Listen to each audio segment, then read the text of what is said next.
जगत को संगे जगो, केवल सत्संगे जसो, केवल सत्संगे जसो। दादाजी नो हसतो, दादाजी नो हसतो, शमने दर्शन था सुख, शमने दर्शन था सुख। हीरा मोती महाराजे, हीरा मोती महाराजे, समृद्ध सतिया विना डलडू ठारતું નથી, સમૃદ્ધ સતિયા વિના ડલડું ઠારતું નથી। हरे ओजी दादाजी, हरे ओजी दादाजी, તમારા વિના ક્યાંય ઘૂટતું નથી, તમારા વિના ક્યાંય ઘૂટતું નથી। दुनिया भर मालूखों लागे, दुनिया भर मालूखों लागे, सत्संग विना सुनो लागे, सत्संग विना सुनो लागे।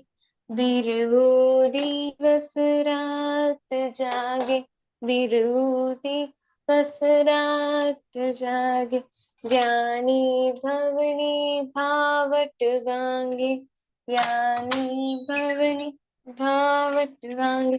रुको अतिक्रमना जी, रुको अतिक्रमना जी, आत्म रमनावी क्याय रूचતું નથી, आत्म रमना विना क्याय रूचતું નથી। हरे ओजी दादाजी, हरे ओजी दादाजी, हरे ओजी प्याराजी, हरे ओजी प्याराजी। जय सच्चिदानंद। Guys, is very good. Thank you. Now kalam boliye, please. हाँ, जय सच्चिदानंद। हे दादा भगवान, મને કોઈ પણ દેહધારી જીવાત્માનો કિંચિત માત્ર પણ અહમ ના દુબે ના દુબાય કે દુબા પ્રત્યેના અનુમોદાય એવી પરમ શક્તિ આપો। મને કોઈ પણ દેહધારી જીવાત્માનો કિંચિત માત્ર પણ અહમ ના દુબે એવી સ્યાદવાદ વાણી, સ્યાદવાદ વર્તન અને સ્યાદવાદ મનન કરવાની પરમ શક્તિ આપો।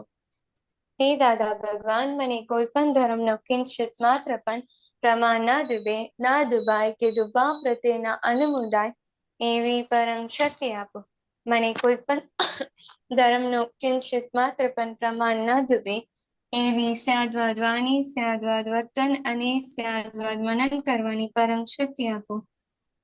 हे दादा भगवान, મને કોઈ પણ દેહધારી ઉપદેશક, સાધુ, સાધ્વી કે आचार्यનો अवनवाद, अपराध, अविनय न करने की परम शक्ति आपो।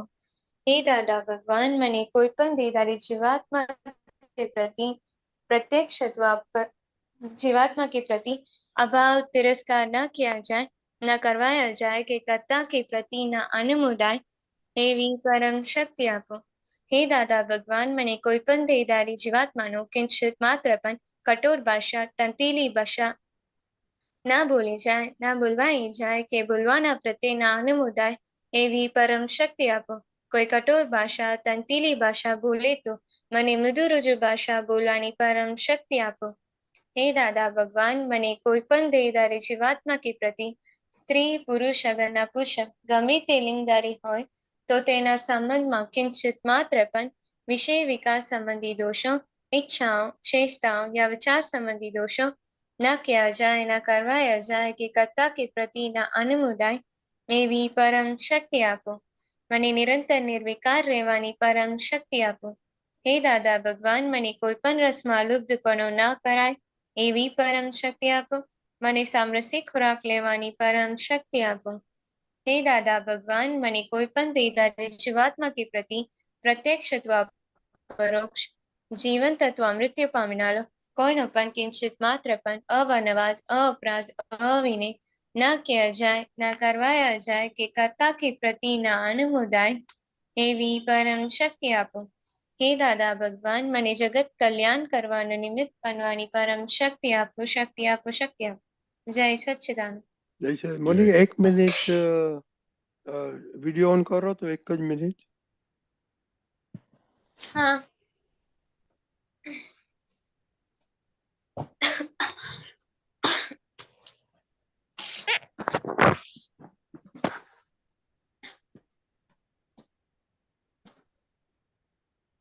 Okay, now you can shut it off.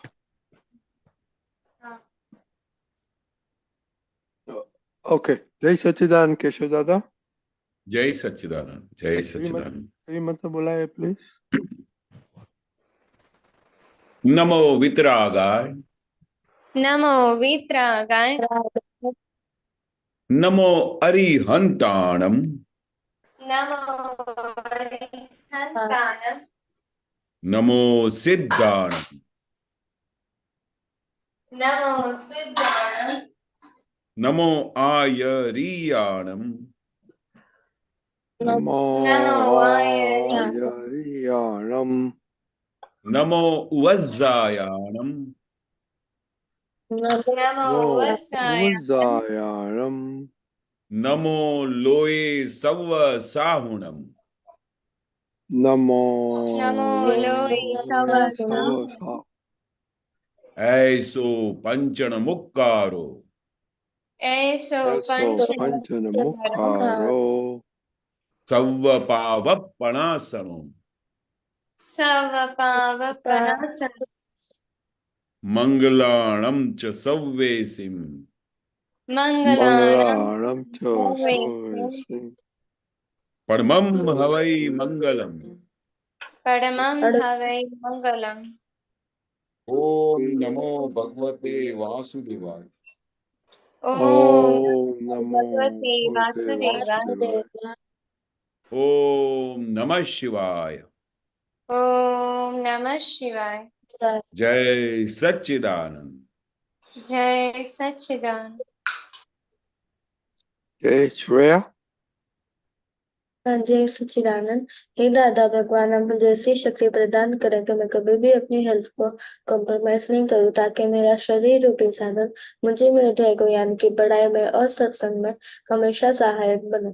मैं पढ़ाई में बिल्कुल सिंसियर रहूंगी। मैं बुरी सोहबत से और कुसंग से कायम दूर रहूंगी, और कुछ भी हो मेरा सत्संग कभी भी न छूटे, ऐसी परम कृपा करना। प्राप्त मन वचन काया का योग और अपनी आत्मा का उपयोग केवल परोपकार यानी कि जीव मात्र सेवा के लिए करूं, जो कि श्रेष्ठ मानव धर्म है। मैं हमेशा खुद के साथ और अन्य सभी लोगों के साथ के जीवन व्यवहार में विश्वास पात्र, निष्ठावान और शुद्ध बनी रहूंगी, ताकि मैं बराबर दादा भगवान के जैसे ही उत्कृष्ट व्यक्तित्व का मानवी बन पाऊं। हे दादा भगवान, मैं आगे अपने माता पिता की हर बात सुनने की संकल्प लेती हूँ, और उन्हें कभी भी अहंकार से जवाब नहीं दूंगी। कृपया इस संबंध में मुझे अनंत आंतरिक शक्ति प्रदान करें। जय सच्चिदानंद। દક્ષ.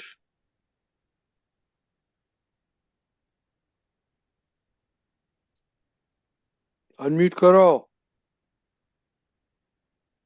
हे दादा भगवान, जो पढ़ाई में समझने में जो बाधाएं आते हैं, जो अंतराय आते हैं, जो ऑब्स्ट्रक्शन आते हैं, उन सभी को तोड़ने का संकल्प लेता हूँ। आप ऐसी कृपा करना कि जिससे मेरे दर्शन रूप के आवरण टूट जाए, मैं पढ़ाई सही ढंग से करूँ, ऐसी शक्ति दीजिए। जय सच्चिदानंद। મોનિકા.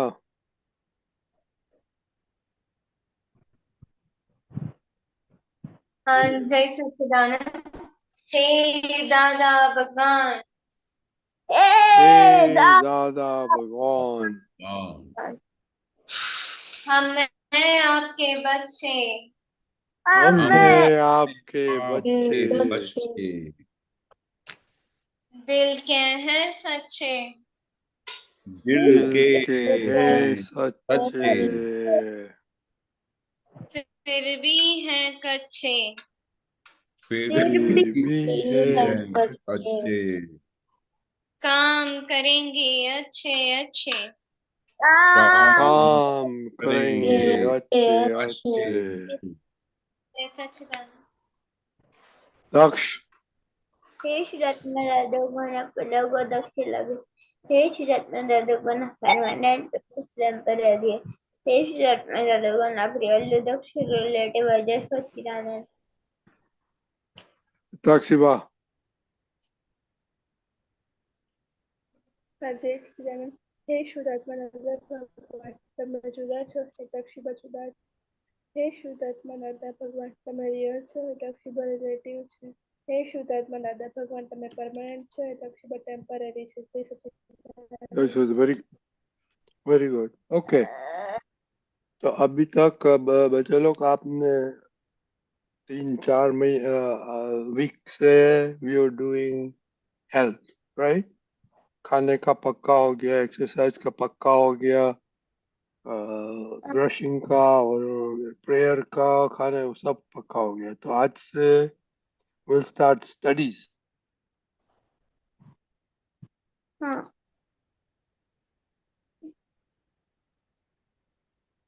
लिख लो आप के उसमें ओके ओके पुलिलान के माउथ है इसे ओके. उसमें स्टडीज में 4 चीज अपने को देखने का एवरीडे का है. Happiness, sincerity, satisfaction. आपका स्टडीज के लिए गोल के लिए एवरीडे ऐसा होता है कि नहीं. यानी हैप्पी, सिंसियरिटी, सेटिस्फैक्शन गोल स्टडी का डेली होता है कि नहीं. ओके वो जरा चर्चा करेंगे उसके बारे में. और स्टडीज में क्या आता है. स्कूल का होमवर्क, घर के आके homework, then extra studies week subject होता है और एग्जाम के रिवीजन होता है और नेक्स्ट डे प्रिपरेशन. आज ये किया था तो कल ये करने वाला है. Okay that is called study का प्रिपरेशन सारा दिन का. ओके मालूम पड़ गया सबको. हाँ अच्छा और दूसरी बात है अभी एग्जाम आने रही है. Shreya 30th, Monika 30th. नहीं, अभी मेरा खत्म होने वाला है एग्जाम। Really? Oh yeah हाँ, okay. आने वाला मंडे और दादा हाँ बोलो दक्ष. दादा कल मेरा आखिरी पेपर है तो Okay very good. तो Monika when is your final paper? Final paper वो अभी रिजल्ट्स नहीं है दिया है, अभी 2 एग्जाम बाकी है, मंडे को खत्म होगा। वही बोलता हूँ मंडे, नेक्स्ट मंडे को. अभी आने वाला मंडे। हाँ हाँ तो ये वीक में एक बाकी है और नेक्स्ट वीक में मंडे नहीं हो गया राइट. हाँ हाँ, ओके ये वीक में कब है. ये वीक में थर्सडे है केमिस्ट्री, केमिस्ट्री और Monday. Maths. Okay very good. Okay Sakshi आपका क्या स्केड्यूल है. नहीं सुनाई Unmute. देता है. Unmute. हाँ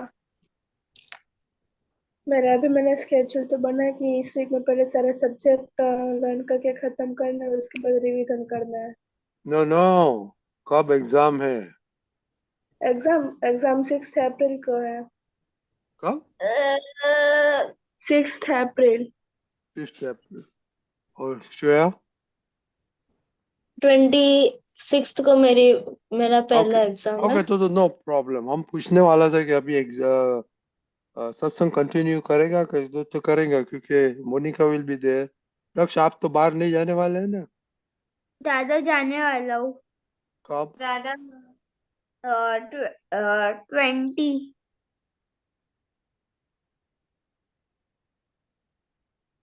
ओह Oh, तो soon जाने. Okay, no problem. तो भी देखेगा कि at least Monica will be there. Shreya आप आ सकती है एग्जाम टाइम में? पता नहीं Or be हिताक्षी frank, बात? no problem.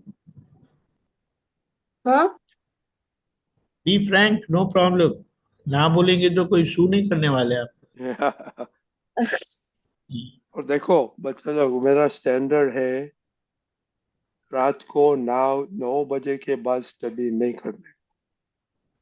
So you must be prepared because after that nothing goes in your brain. Okay? कुछ भी तुम pretend करो तो भी कुछ भी फायदा नहीं होता. So 9 to 9:30 will be very refreshing. ये दादा का सुन के जाए सो जाएगा, will be very helpful next day. तो कश्यप दादा को तो बहुत एक्सपीरियंस है ऐसा. Okay? Anyway, so you decide what you want to do. Anyway, अभी तो at least Monica is there.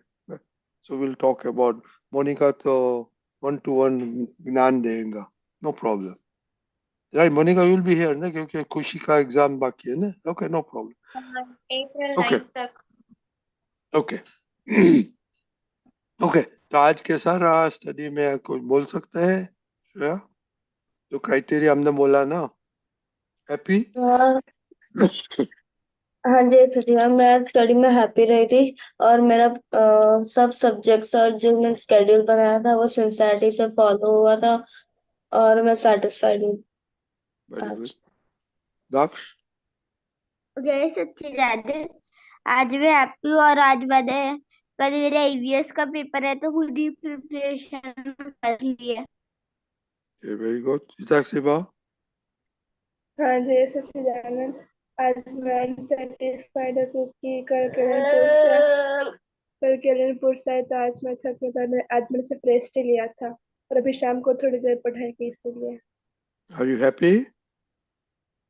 नहीं, ओके. तो क्या इम्प्रूवमेंट करने का है? मतलब अभी ज्यादा पढ़ाई करनी है. आज पढ़ाई कुछ भी नहीं हुई थी. ओके. मोनिका, आपको तो कुछ पूछने का ही नहीं है. 2 सब्जेक्ट बाकी है, इनफ टाइम है आपको करने का. Okay, no problem. ओके. तो अभी तो आई थिंक ये सब्जेक्ट लिया, but that is okay. 2 week, 1 week चलेगा, क्योंकि अभी it will be good focus for 1-2 weeks for at least Shreya and Hitakshi. Okay. और Khushi hopefully and Karishma. Okay. So Keshav दादा, आपने सुना है. सो अभी थोड़ा बताइए कि स्टडीज में सिंसियरिटी, सेटिस्फैक्शन,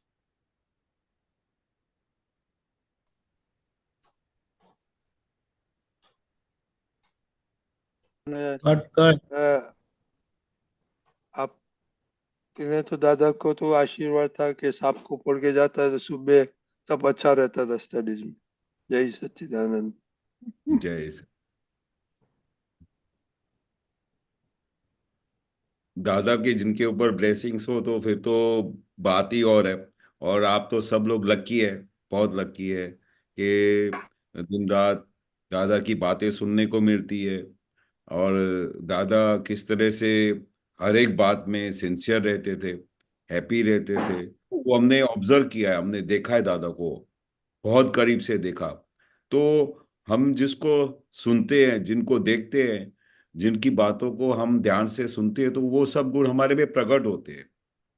अगर आप उनके ऊपर लक्ष्य दोगे तो जो जो चीजें हम ऑब्जर्व करते हैं, सुनते हैं, और हम देखते हैं कि दादा भगवान कैसे करते थे, दादा भगवान हमको कैसे ट्रेन करते थे, तो वो सब बातों का जो अनुभव होता है, वो अनुभव सबके लिए बहुत बड़ा काम होता है. जैसे दादा भगवान ने खुद अनुभव किया, तो उनका पूरा ज्ञान अनुभव वाला था. इसकी वजह से उनके जो भी अनुभव हम सुनते थे या हमको दादा भगवान वो बताते थे, तो हमको बहुत प्रैक्टिकली असर करते थे.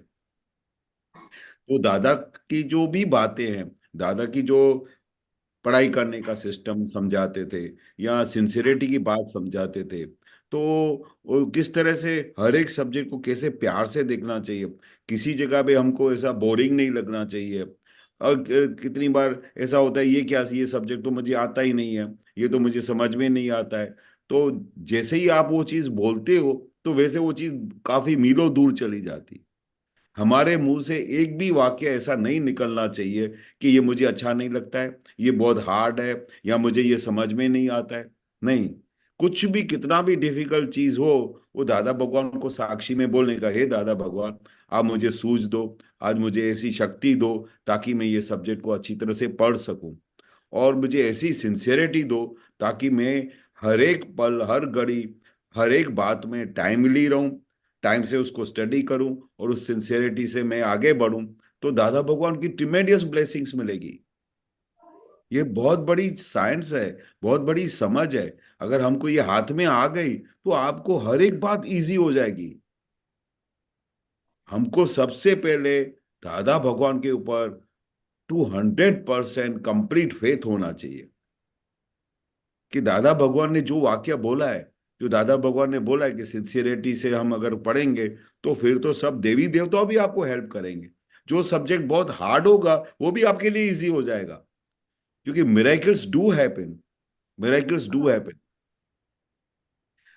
तो हर एक बात में क्या होता है कि सबसे पहले हर एक चीज को पहले प्यार करना चाहिए, हर एक चीज को पहले पसंद करना चाहिए। और हर एक चीज को पसंद करने से, पॉजिटिव रहने से, उसको प्रेम करने से, तो अंदर से वो स्लोली स्लोली हर एक संजोग में आपको हैप्पीनेस फील होगा। तो हैप्पीनेस जैसे आ गया, वो आपको गॉडली तरफ लेके जाएगा। अगर आप बहुत गुस्से में रहोगे या बहुत सीरियस रहोगे, तो जो चीजें आपके पास इजीली आनी चाहिए वो आएगी भी नहीं। हमेशा अपना स्वभाव हंसमुख रखना चाहिए, खिलने, हंसना चाहिए, और हर एक चीज में हैप्पी रहना चाहिए। तो जो आप अगर आज खुद हैप्पी रहोगे, तो आपके आसपास जितने भी सराउंडिंग में सब लोग होंगे वो हैप्पी होंगे। तो हमारी हमारी वजह से आसपास का वातावरण भी हैप्पीनेस हो जाता है, और उन सब हैप्पीनेस का असर हम पे आता है। तो सब लोग केश, आजू बाजू हैप्पी होंगे, तो हम भी सबका असर हमारे पे होगा, तो हम भी हैप्पी हो जाएंगे। तो सबसे केशव हैप्पी दादा, होना चाहिए। हाँ जी। ये श्रेया और साक्षी बाबू बहुत टेंशन लेके फिरते हैं, तो टेंशन लेके तो अच्छा पढ़ेगा तो भी एग्जाम अच्छा नहीं जाएगा ना। श्रेया। हाँ, 100%। रजनी दादा, हाँ, बोलो। मैं टेंशन नहीं लेती हूँ। Oh, very good, very good. Only Shreya का नाम श्रेया टेंशन में आती है। नहीं, नहीं, नहीं, तो बहुत नहीं। अच्छा। टेंशन तो रहना ही नहीं चाहिए। टेंशन तो जिसके ऊपर दादा भगवान का हाथ है, तो उसके ऊपर टेंशन किस बात का। आपके पास राजा आपके साथ खड़ा हो, ब्रह्मांड का स्वामी आपके साथ खड़ा हो, तो फिर उसके बाद कुछ डर लगता है? श्रेया नहीं बोलेंगे। हिताक्षी बा बोलो। हिताक्षी बा, आपको डर मैंने लगेगा? ये टेस्ट दिया था, ओके, कि आप टेंशन में क्या नहीं जानने के लिए, so you you give the right answer. Shreya तो टेंशन में ही चलती रहती है। नहीं। अभी अभी केशव दादा अभी नहीं बोली। हाँ, नहीं, पर अभी अभी वेरी उनके वेरी गुड श्रेया। उनके हास्य में से लगता है कि अभी वो टेंशन में नहीं है। नहीं तो राइट, इतना अच्छी तरह से वो हंस भी नहीं सके। राइट। जो टेंशन में होता है ना, वो हंस नहीं सकता है। पर अभी वो हंस रही है तो मतलब अभी टेंशन नहीं है उसको। जो टेंशन वाला होता है ना, उसका फेस एकदम सीरियस हो जाता है। कुछ बात भी नहीं करेंगे, कुछ इतना सीरियस होंगे, तो सामने वाला खुद भी डर जाए और वो भी टेंशन में आ जाए।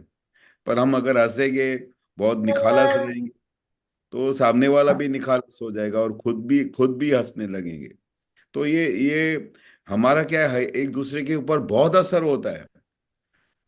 इसलिए हम अगर खुद निखालस रहेंगे, हंसते रहेंगे, तो सामने वाले को भी आपका प्रभाव पड़ेगा। दादा भगवान दिन रात कैसे हंसते थे, सबको हंसाते थे, तो हम सब लोग धीरे धीरे हंसमुख बन गए। अभी तो सीरियसनेस क्या होती है, सीरियस क्या होता है, हमको पता भी नहीं।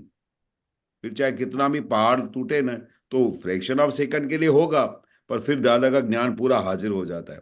फिर वो सब पता चलता है कि क्या है, किसको गुस्सा आया, कौन सीरियस हो गया, फिर एकदम ध्यान हाजिर हो जाता है।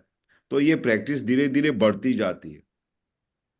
तो दादा की साइंस कैसी है कि आप हर एक संजोग में, हर एक सरकमस्टेंसेस में खुश रह सकते हैं। और उनको अगर फॉलो किया, उनका इंस्ट्रक्शन, सिंसियर रहे, और सिंसियरिटी में आप रहे, तो फिर उसमें एक बहुत बड़ी लॉटरी लगती है। कौन सी लॉटरी लगती है आपको पता है? बताओ। अगर हम हैप्पी रहेंगे, सिंसियर रहेंगे, ऑनेस्ट रहेंगे टुवर्ड्स द स्टडीज, एवरीथिंग, हर एक बात में, हर घर में, अपने फैमिली के साथ, अपने भाई बहन के साथ, अगर हम अपना एटमॉस्फेयर अच्छा रखेंगे, तो कौन सी लॉटरी लगती है? बताओ। हैप्पी हाँ, हेल्थ। लॉटरी बोलो लगेगी नहीं लगेगी? श्रेया,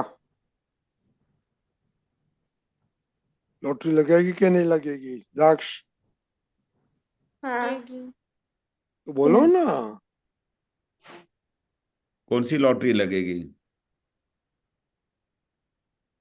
हैप्पीनेस। हाँ, हैप्पीनेस आएगी। और सबसे बड़ी लॉटरी बताता हूं मैं आपको, कि जब हम खुश रहेंगे, सिंसियर रहेंगे, दादा की आज्ञा के हिसाब से चलेंगे, तो आपको पता है पूरे ब्रह्मांड से दादा भगवान, सिमंदर स्वामी और सब शासन देवी देवताओं का आपके ऊपर राजीपा होगा। अभी इतने सब लोगों का आपके ऊपर कृपा बरसे, राजीपा मिल जाए, और आपके ऊपर खूब आशीर्वाद बरसाए, तो कितनी बड़ी लॉटरी मिली हमको। दादा भगवान का राजीपा मिलना। राजीपा એટલે શું? मतलब कि दादा की खुश और आशीर्वाद रहता है। ठीक है, बहुत अच्छा, केशव दादा। बहुत अच्छा। मतलब दादा भगवान, हम दादा भगवान के राजीपे के लिए तो तरसते रहते थे। हम बार बार ऐसा सोचते थे कि हम क्या करें कि दादा भगवान हम पे खुश रहे। हम तरसते रहते थे, तो हम दादा भगवान की आंखों में देखते रहते थे। तो दादा भगवान को, और धीरे धीरे हम सब दादा भगवान की बातें सुनते थे कि दादा भगवान कैसे राजी होते हैं, उनका राजीपा कैसे मिलता है। तो दादा भगवान बोलते थे कि जो दादा भगवान की आज्ञा में रहता है ना, उसके ऊपर दादा भगवान की खूब आशीर्वाद मिलती है, खूब राजीपा रहता है। वो दादा भगवान ये एक चीज बहुत बड़ी समझते थे कि जो आज्ञा में रहे, तो दादा भगवान की आज्ञा में रहना, दादा भगवान बोले कि अभी जाके सो जाओ, तो ये आज्ञा का पालन हुआ। दादा भगवान बोले कि ऐसा नहीं करना चाहिए, ऐसा करना चाहिए, तो वो आज्ञा का पालन हुआ। तो दादा भगवान बोले कि सुबह को उठ के ये सत्साधन करने का, फाइल का संभावे निकाल करने का, सबके साथ अच्छी तरह से चलने का, वो दादा भगवान का ये आज्ञा हो गया, और उसको पकड़ लिया। तो दादा भगवान को आप भले चाहे बताओ कि नहीं बताओ, दादा को हमारा मैसेज पहुंच जाता था, और फिर दादा का राजीपा शुरू हो जाता था। दादा खूब सामने से आके बोलते थे, मजामा छे ने। तो हमको कभी ऐसा दादा बोलते नहीं थे। तो जिस दिन ऐसा दादा भगवान बोले कि केशव मजामा छे ने, तो मैं समझ जाता था कि दादा भगवान आज खुश है, बहुत होने पर कृपा बरसाई है, जो हमसे पूछते कि तू खुश है ना। तो ऐसे सामने से दादा कभी कभी बातें करना शुरू कर देते थे। तो वो क्या होता है, ज्ञानी पुरुष का राजीपा। राजीपा यानी वो हमारे पे खुश हो जाते हैं। क्यों? क्योंकि हम उनके कहने के मुताबिक चलते हैं, उनकी आज्ञा से चलते हैं। दादा भगवान ने एक बार बोल दिया कि सुबह को सूर्य देवता के पहले उठना चाहिए, तो हमने उस दिन से ऐसी गांठ बांध ली कि कुछ भी हो जाए, सूर्य देवता जब उगते हैं, उठते हैं, उसके पहले हम उठ जाना चाहिए। क्योंकि दादा भगवान ने ये आज्ञा दी है, बहुत अच्छी चीज है। क्योंकि इतना बड़ा सूर्य देवता हमारे से पहले उठ जाता है, तो तुम उनके बाद उठते हो, उनका डिसरिस्पेक्ट करते हो। तो ये बात जिस दिन से समझ में आ गई, फिर तो दादा ने एक बार पूछा कि तुम कितने बजे उठते हो? मैं बोला दादा सुबह को 5:30-6 बजे सूर्य देवता के उगने से पहले उठ जाते हैं। बोला बहुत अच्छा, बहुत अच्छा। इवन तो वेकेशन में केशव दादा, इवन यस, वेकेशन। एक बार हमारा निश्चय हो गया, तो क्या वेकेशन में सूर्य देवता नहीं नहीं निकलते हैं? मालूम नहीं निकलते है कि नहीं, चलो। वो इनको बताओ। वो तो हमारे भी निकलते हैं।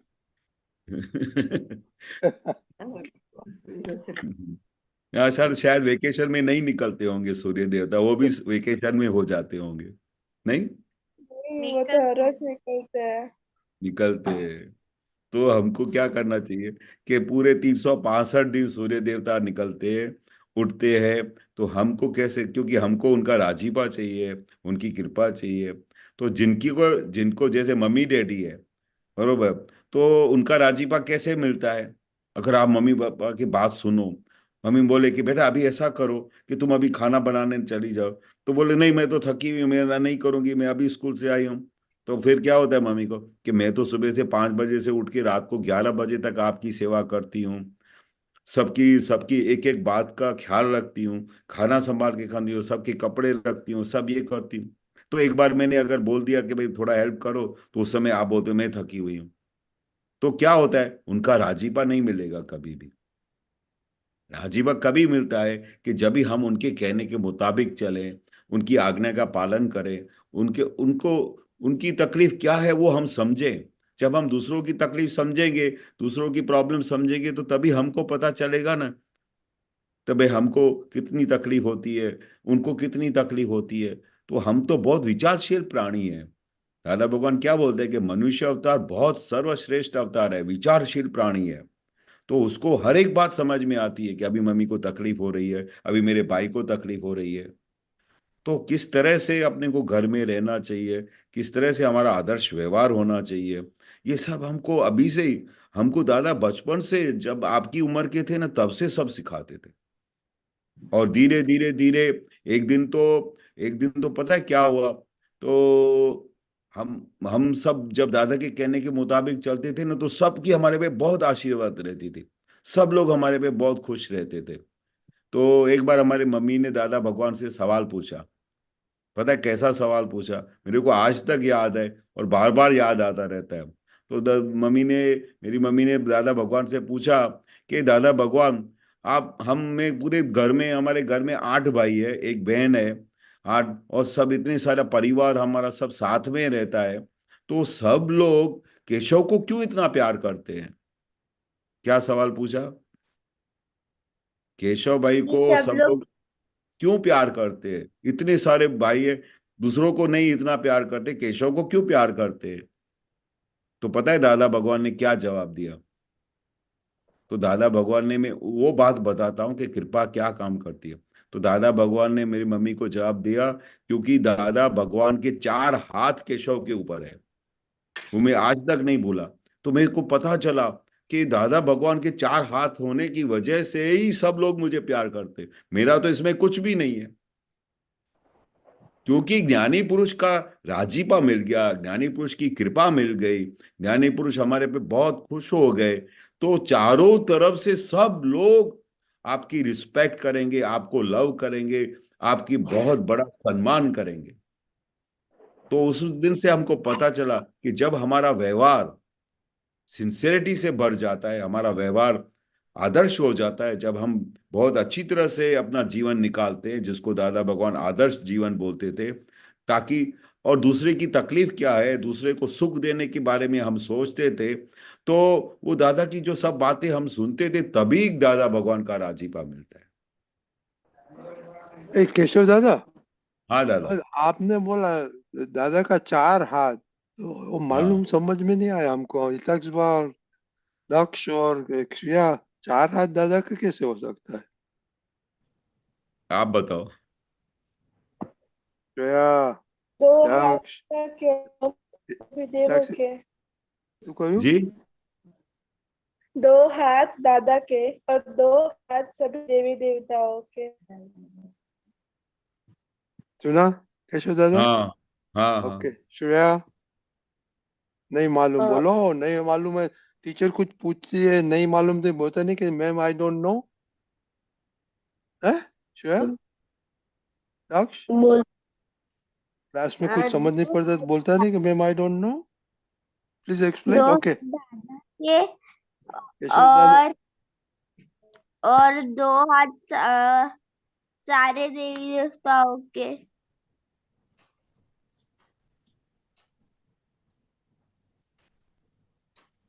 वो सेम बोला, हाँ। आज नहीं आ रही। ओके ओके, तो बताइए केशव दादा। हाँ हाँ।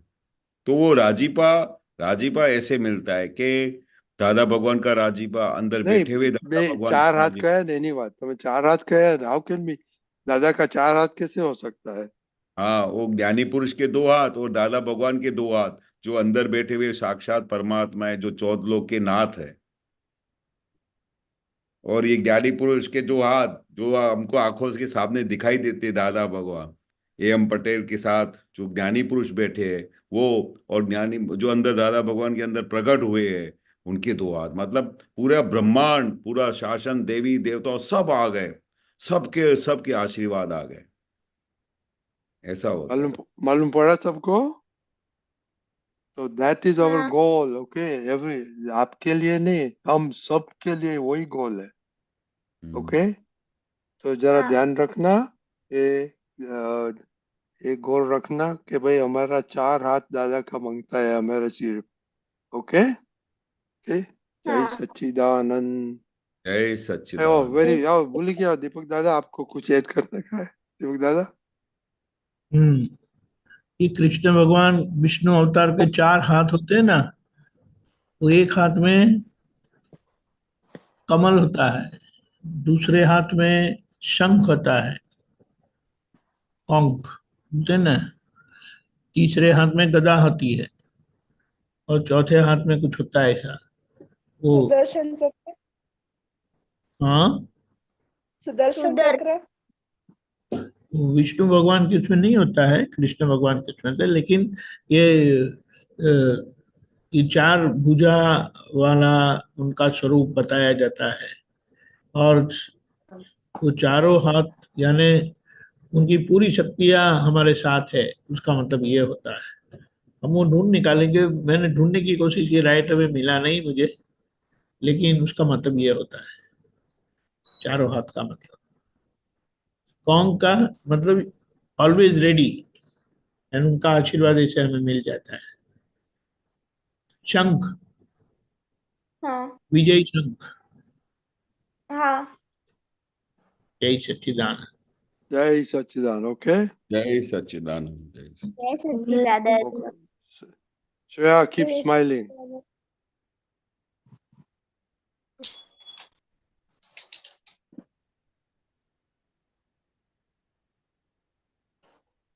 ओके,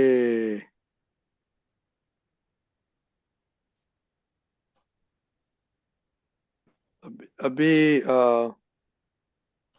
हम पद सुनेंगे। चंदावेद बाद में आपका क्वेश्चन लेगा।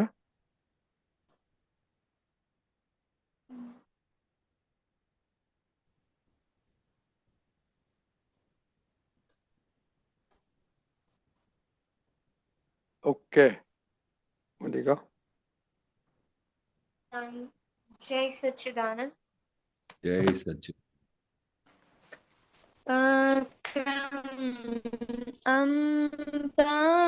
अम्बालालनो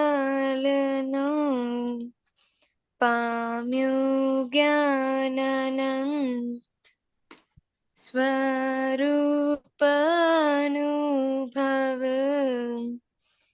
पाम्यो शुद्धात्मा भगवन् विश्वावन्द्यते प्रगट पुरुष प्रकाश अनदार केवल निर्णय निश्चय धैर्य कदा काडी नमस्कार निष्करण करुणा बार्य सद्गुणो सर्वोत्कृष्ट प्रज्ञा शक्ति ज्ञान समार सुख रामाय उत्कृष्ट सहजानंदी आरूपी निर्मल कूटानंद अनंत ज्ञानी चैतगण सहजा सचिनानंद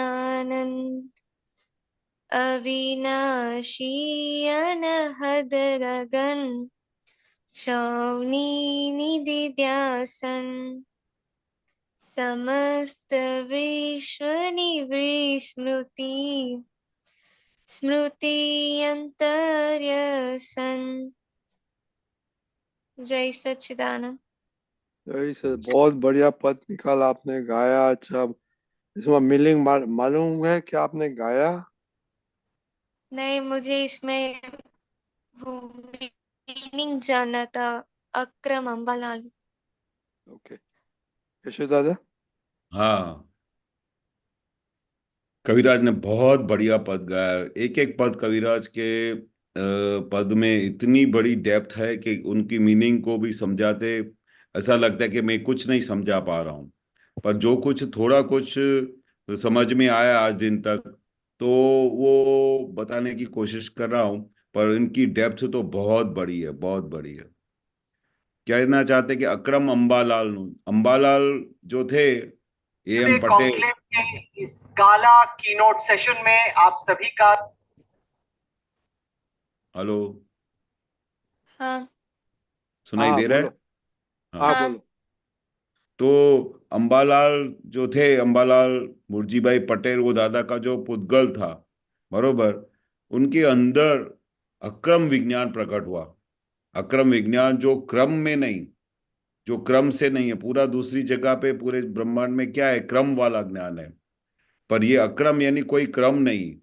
तो जो अंबालाल का जो अंदर जो ये अक्रम विज्ञान प्राप्त हुआ, तो वो ज्ञान जो प्राप्त करने के बाद, तो उनका अनंत लोगों को ये ज्ञान मिला।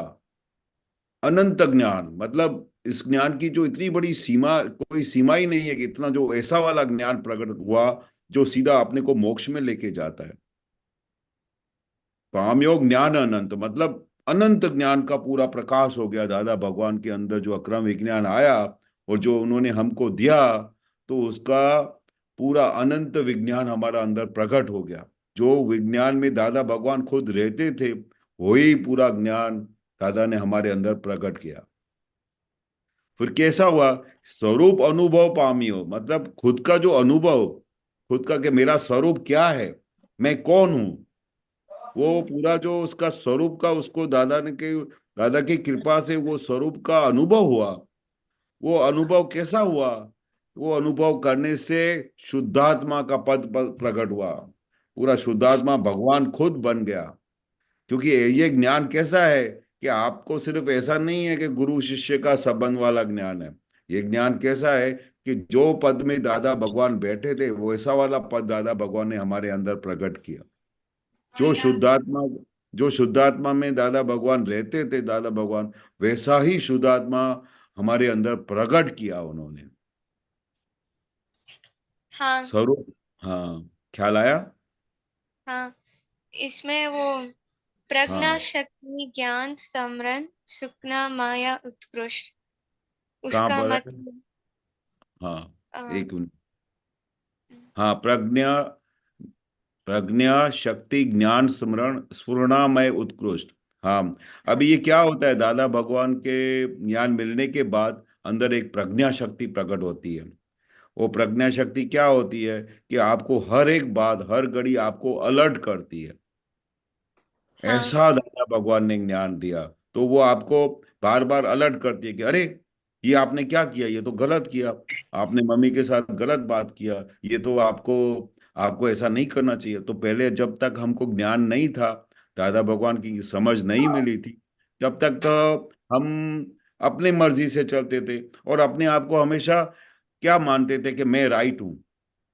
पर ये हाँ ज्ञान मिलने के बाद क्या होता है, अंदर प्रज्ञा शक्ति प्रकट होती है, जो हमको हर घड़ी, हर पल, एवरी मोमेंट हमको अलर्ट करती है, हमको सावचेत करती है कि ये आपने गलत किया। अगर आपने अच्छा किया, तो आपको वो बोलेगी कि आपने सही काम किया। तो ऐसी दादा की कृपा से हमारे अंदर प्रज्ञा शक्ति प्रकट होती है। और वो शक्ति प्रकट होने से क्या होता है, ज्ञान स्मरण।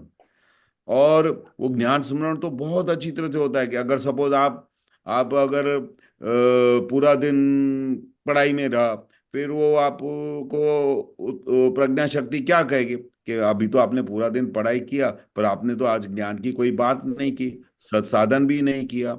तो वो आपको अलर्ट करेगी, और अलर्ट करेगी तो आपके अंदर ऐसी शक्ति भी प्रकट होगी, और वो ज्ञान स्मरण से आपको प्रगति की तरफ लेके जाएगी।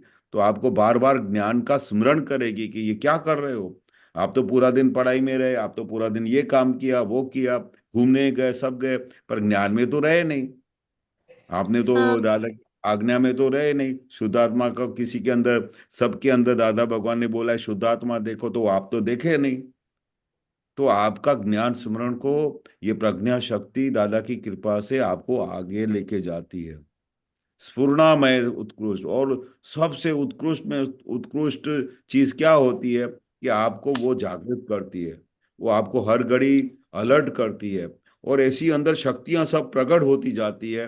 जो अगर आप उस प्रज्ञा का सुनो, तो प्रज्ञा शक्ति बोले कि it is not right time to sleep, तो आप जाकर सो जाओगे। तो प्रज्ञा की शक्ति का आपने बात नहीं सुना, तो वो आपके अंदर कोई भी उत्कृष्ट शक्तियां नहीं प्रकट होगी, और आपका दिन ऐसे ही चला जाएगा, और वो शक्तियां भी आपकी प्रकट नहीं होंगी। पर प्रज्ञा शक्ति का काम क्या है? ऑल द टाइम आपको अलर्ट करती है, तो उसका कहना मानने का। वो आपको आगे मोक्ष की तरफ लेके जाएगी, दादा के नजदीक लेके जाएगी, दादा की दादा की कृपा के पात्र तरफ लेके जाएगी। ख्याल है? हाँ हाँ। और दूसरा इसमें वो सहजादी अरूप, वो लास्ट है ना, हाँ निर्मल, वो मालूम है क्या उसका मीनिंग? नहीं। ये हाँ बहुत अच्छा है, ये वाला सेंटेंस बहुत समझने जैसा है। अविनाशी अनहद अखंड चाहू निधि ध्यासन समस्त विश्वनी विस्मृति स्मृति स्मृति अंतर आसन। हाँ अभी क्या है, दादा ने हमको अविनाश पद दे दिया, बहुत अच्छी, बहुत अच्छा ये कविराज ने लिखा है कि भाई कौन सा अविनाश पद दे दिया कि आप एक बार जो कुछ ज्ञान मिलने के बाद जो ये देह छूटता है, तो किसका छूटता है? पड़ोसी का छूटता है, फाइल नंबर 1 का जाता है वो। और हमारा अंदर जो आत्मा है वो कैसा है? वो अविनाशी है, वो न कभी मरता है न कभी जीता है, वो हमेशा अखंड रहता है, अनहद, मतलब उसकी कोई सीमा ही नहीं है। वो हमेशा शुद्धात्मा, हमेशा अपनी वही परम अंश, परम सभा में रहता है, अपने खुद के आनंद में रहता है। और उनको उसको ऐसा ऐसा वो शुद्धात्मा का लक्ष्य रहता है, जो शरीर का चाहे कुछ भी हो जाए, शरीर चला जाए, पर वो हमेशा अखंड रहता है। तो वो कविराज क्या बोलता है कि मेरे को ऐसे पद का, ऐसे अविनाश पद का, ऐसे दादा भगवान का मुझे निधि ध्यासन चाहिए। मैं उसका निधि ध्यासन चाहता हूँ कि ऐसे भगवान का जो दर्शन हुआ है, जो जो उनका कभी विनाश नहीं होता है, हमेशा अखंड रहते हैं, ऐसे अविनाशी जो दादा भगवान एम पटेल के अंदर दादा भगवान प्रकट हुए हैं, ऐसे दादा भगवान का मैं निधि ध्यासन चाहता हूँ। और उसके निधि ध्यासन से क्या होता है? ऐसे दादा भगवान के जो परमानेंट है, जो चौदलोक के नाथ है, अक्षय अक्षय ब्रह्मांड के स्वामी है, ऐसे दादा भगवान का निधि ध्यासन हो जाए और आपके ऊपर कृपा पात्र हो जाए, तो उसकी रिजल्ट क्या आती है? समस्त विश्वनी विस्मृति, पूरा जगत विस्मृत हो जाता है। पूरा आत्मा के सिवाय कुछ याद ही नहीं रहता है, दादा भगवान के सिवाय कुछ याद नहीं रहता है। अगर हम दादा भगवान का निरंतर निधि ध्यासन करें, दादा भगवान को निरंतर हाजिर करें, दादा भगवान के साथ हम हमेशा रहे, तो समस्त विश्व की विस्मृति हो जाती है। संसार में कहीं भी, दुनिया की किसी भी चीज में रुचि नहीं रहती है, खाली फाइल की तरह रहती है। सब ये हाँ फाइल है, उनका संभाव्य निकाल करने का है, पर कहीं भी रुचि नहीं रहती है। पूरा जगत विस्मृत हो जाता है, और सिर्फ क्या याद रहता है कि दादा भगवान ज्योतिर्लोक का नाथ शुद्धात्मा याद रहता है। और फिर क्या होता है? स्मृति अंतरासन, मतलब हमारी स्मृति कहाँ चली जाती है? विस्मृति हो जाके जो स्मृति, जो हमको याद रहता है, वो हमको क्या याद रहता है? अंतरासन, हमारे अंदर में जो दादा भगवान है, उनके अंदर हमारा पूरा मन वचन का एक एकत्रित हो जाता है, और हम निरंतर, हमको उसका निधि ध्यासन रहता है, दादा भगवान का, जो हमारे अंदर भी प्रगटाया है उन्होंने। तो ऐसे दादा भगवान का निरंतर निधि ध्यासन रहे, ऐसा कविराज बोलते कि मैं दादा भगवान को प्रार्थना करता हूँ कि मुझे ऐसा निधि ध्यासन मैं चाहता हूँ जिसकी वजह से मेरे अंदर अखंड दादा भगवान हाजिर रहे, और पूरा जगत की विस्मृति हो जाए, और मैं अंदर, खुद की अंदर की गुफा में जाके दादा भगवान के साथ एकाकार हो जाऊं। हाँ ख्याल समझ आया? में आ गया? हाँ। Very good. दूसरा कुछ पूछने का है? नहीं। अम्बालाल कौन है मालूम पड़ गया ना? हाँ। Okay, very good. ओके, कल तो कुछ नहीं है ना, थर्सडे है ना पेपर? ओके हाँ, कल तो थर्सडे को है। Okay, very good. ओके, जय सच्चिदानंद। जय सच्चिदानंद, जय सच्चिदानंद। ओके, चंदाबेन, आपका कुछ क्वेश्चन था? या हाँ जय बोलिए। सच्चिदानंद। बोलिए। मेरे को व्यवस्थित शक्ति के बारे में क्या इम्प्रूवमेंट हुई है वो भी बताना है, और कहाँ भी कच्चाइश है जहाँ हम फेल हो जाते हैं वो भी शेयर करना है, चाहते हैं। व्यवस्थित शक्ति से जितना जितना समझ में आया, तो गिल्ट बंद हो गया, ब्लेम देना बंद हो गया, अननेसेसरी टेंशन देना बंद हो गया, अननेसेसरी फियर बंद हो गए। ऐसे बहुत सारी चेंजेस जो अंदर की, जो अननेसेसरी सजेशन देना बंद हो गया, मतलब बाय डिफॉल्ट, यानी बहुत अच्छा लगता है, कितनी एनर्जी बच गई। लेकिन जहाँ हमारी कच्चाइश कहाँ आ जाती है, जहाँ डीलिंग करते हैं ना, प्रकृति सबकी जुदा जुदा होती है। सपोज कोई डिफरेंट डिफरेंट होती है। अभी समझो अव्यवस्थित शक्ति कोई करता नहीं, निमित्त निर्दोष अकर्ता पद सिखाता है। लेकिन कभी जब भी डीलिंग करते हैं ना किसी प्रकृति से, प्रकृति जब जब भी हमारे माना डिफरेंट होती है। जैसे कभी कभी, तो कभी कभी जैसे बोलते हैं ना, सिंधी में बोलते हैं आयो मथे सूर।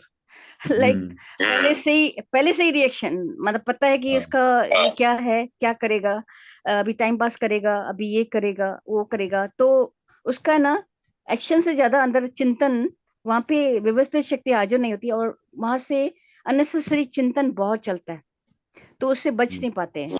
ये किसी की कपट वाली प्रकृति होती है, तो उसकी प्रकृति है, तो हमारे को लगता है सहज सहज। तो जहाँ डिफरेंट होती है ना, तो वहां पे अंदर की चित्तवृत्ति बहुत खत्म हो जाती है। तो वहां पे कौन सा, यानी कौन सी आज्ञा अप्लाई करें, यानी? हाँ, सही बात है। अभी क्या हाँ है कि आपको व्यवस्थित थोड़ा समझ में अच्छा आया है, ताकि आपको ये ज्ञान हाजिर हो जाता है कि भाई ये कौन करता है। कुछ भी हाँ गलत हो गया तो उस समय आपको ये हाजिर हो जाता है ना कि भाई ये व्यवस्थित शक्ति ने किया, बरोबर, हाँ आज मेरा हिसाब ऐसा है, इसकी वजह से ऐसा हुआ। तो ये व्यवस्थित शक्ति का ज्ञान मिलने से क्या है, आपको निरंतर जागृति रहती है, निरंतर समाधान रहता है। नहीं तो पहले तो हमारा क्या ब्लेम ब्लेम सिचुएशन था, सबको ब्लेम हाँ करते थे, तुम्हारी वजह से ऐसा हुआ, तुमने गलत किया, तुम्हारी वजह से मेरे मेरे मेरे को ये तकलीफ हुई। तो हम जो ब्लेम ब्लेम सिस्टम था ना, वो बंद हो गया, बरोबर राइट है। तो राइट। वो हाँ वो ज्ञान आपको हाजिर रहता है हर एक संजोग में, जो भी कुछ भी गलत होता हो या सही होता हो। वो दादा क्या बोलते हैं कि ये व्यवस्थित शक्ति का जो जिसको ज्ञान हाजिर हो गया ना, तो उसको निरंतर समाधान रहेगा, पूरा जगत उसको निर्दोष दिखाई देगा। तो हाँ वो हमको पैरामीटर हमेशा ख्याल में रखना है कि हमको धीरे धीरे पूरा जगत निर्दोष दिखाई देने लगा, किसी का दोष दिखाई नहीं देता है, तो समझने का कि थोड़ा थोड़ा व्यवस्थित शक्ति हमने समझना शुरू किया। नहीं, जब भी बरोबर। हम सामने में देखते हैं कि निमित्त निर्दोष है, स्वतंत्र करता नहीं। लेकिन अगर हाँ। कोई व्यक्ति ऐसे डील होता है ना कि हर क्रिया पे जैसे हमको क्रिटिसाइज करना, ऐसे नहीं ऐसे नहीं, एडिटिंग ऐसे नहीं ऐसे गलत हुआ ऐसे, तो हर क्रिया का हमको कर्ता मानता है ना, तो हम्म, हमारी वहाँ जागृति डिम पड़ जाती है, सामने वाले का अभिप्राय है। तो हम्म। लगता है कि वहां पे मन रिवेंज होता है कि अरे जिसको खुद का पता नहीं, तो हम कैसे पपेट की तरह उसके हर कर रहे हैं, हर क्रिया का करता नहीं, तो वो व्यवस्थित शक्ति वहां भूल जाती है कि किस तरह नहीं से तो डीलिंग। नहीं, क्या होता है कि सबसे पहले तो आपको समझना चाहिए ना कि दादा भगवान ने पूरा ब्रह्मांड, पूरा विज्ञान घूम के, पूरा ब्रह्मांड घुमा के फिर उसकी पूरे ब्रह्मांड के विज्ञान की अनुभव करके हमको ये ज्ञान दिया है। हाँ तो एक बार दादा ने क्या बोला था कि व्यवस्थित शक्ति को खोजने के लिए मेरे कितने भव चले गए इसमें। आप समझो, ये बहुत बड़ा वाक्य है कि उनके कितने अवतार चले गए कि वो व्यवस्थित शक्ति को ही स्टडी कर रहे थे कि व्यवस्थित शक्ति कैसे काम करती है, ये व्यवस्थित शक्ति क्या है। हमको तो दादा ने एक एक झलक में, एक फ्रैक्शन ऑफ मिनट में पूरा इतना बड़ा विज्ञान व्यवस्थित शक्ति का दे दिया। तभी भी अभी भी हमको ऐसा लगता है कि इसमें मेरी प्रकृति ऐसा करती है या सामने वाले मेरे को समझ में नहीं आता है। जिस व्यवस्थित व्यवस्थित शक्ति के खोज में दादा ने अनंत अवतार निकालने के बाद ये फाइनल चीज हमारे हाथ में रखी कि ये व्यवस्थित ही है, जो आपको अव्यवस्थित लगता है या जो आपको सामने वाला निर्दोष नहीं दिखाता है, निर्दोष होते हुए भी आपको दोषित दिखता है, तो ये आपकी दृष्टि का फॉल्ट है। पर व्यवस्थित शक्ति के हिसाब से वो सही है, 100% करेक्ट है, और आपका हिसाब चुकते करने को आया है, इसलिए आपको ऐसा दिखता है।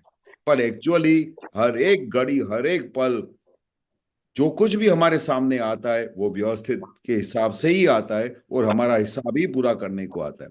अभी सामने वाले की प्रकृति के समय जब सामने आती है और उस समय अथरामन खड़ी हो जाती है, या उस समय क्या हो जाता है, तो दादा क्या बोलते हैं, ये हमारी अनादि कितने सारे पुराने भाव की टेवी है। टेवी मतलब आदत हो गई है कि सामने वाला गलत है, या ये बात मेरी बात नहीं समझता है, या हमारी जो माइंड में जो कॉन्सेप्ट्स है वो सामने वाले के लिए क्लियर है ही नहीं, वो उसको बार बार दोषित देख लेते हैं, उसकी वजह से उसको वो दोषित दिखाई देता है। पर एक्चुअली वो दोषित नहीं है, वो निर्दोष है। दादा ने कैसे देखा होगा कि पूरा जगत मुझे निर्दोष दिखाई देता है, सामने वाला कुछ ऊंधा भी करके जाए तो भी उनका दोष नहीं देखते हैं। तो उसके पीछे कोई रहस्य होगा ना इस ज्ञान का। इस ज्ञान का रहस्य है कि इस जगत में जो भी हो रहा है, जो भी सामने आपके पास आ रहा है, वो हमारा हिसाब से आ रहा है, और हमारे हिसाब पूरा करने के लिए आ रहा है, और पूरा जगत निर्दोष है। जब आप ऐसा देखोगे, कल्पना में आपने माइंड में सेट करोगे, तब पूरा जगत निर्दोष होएगा, तब आपको किसी का भी फॉल्ट दिखाई नहीं देगा, और आपको हर एक सिचुएशन में, हर एक संजोग में आपको समाधान मिलेगा।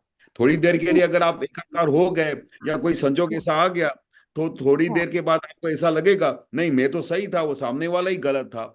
फिर थोड़ी देर के बाद वो ज्ञान, जो प्रज्ञा शक्ति है ना, वो प्रज्ञा शक्ति काम करती है। वो प्रज्ञा शक्ति क्या करती है, आपको अलर्ट करती है, और फिर आपको बताती है कि नहीं आप ही रॉन्ग है, पर वो तो सही है। तो वो प्रज्ञा शक्ति धीरे धीरे जैसे उसके तरफ आपका लक्ष्य और आपकी दृष्टि पड़ेगी ना, तो वो आपके अंदर वो प्रज्ञा शक्ति और डेवलप होती जाएगी, और धीरे धीरे धीरे आप ऐसे सिचुएशन पे आ जाओगे कि आपको कोई भी बाहर का संजोग टच भी नहीं करेगा।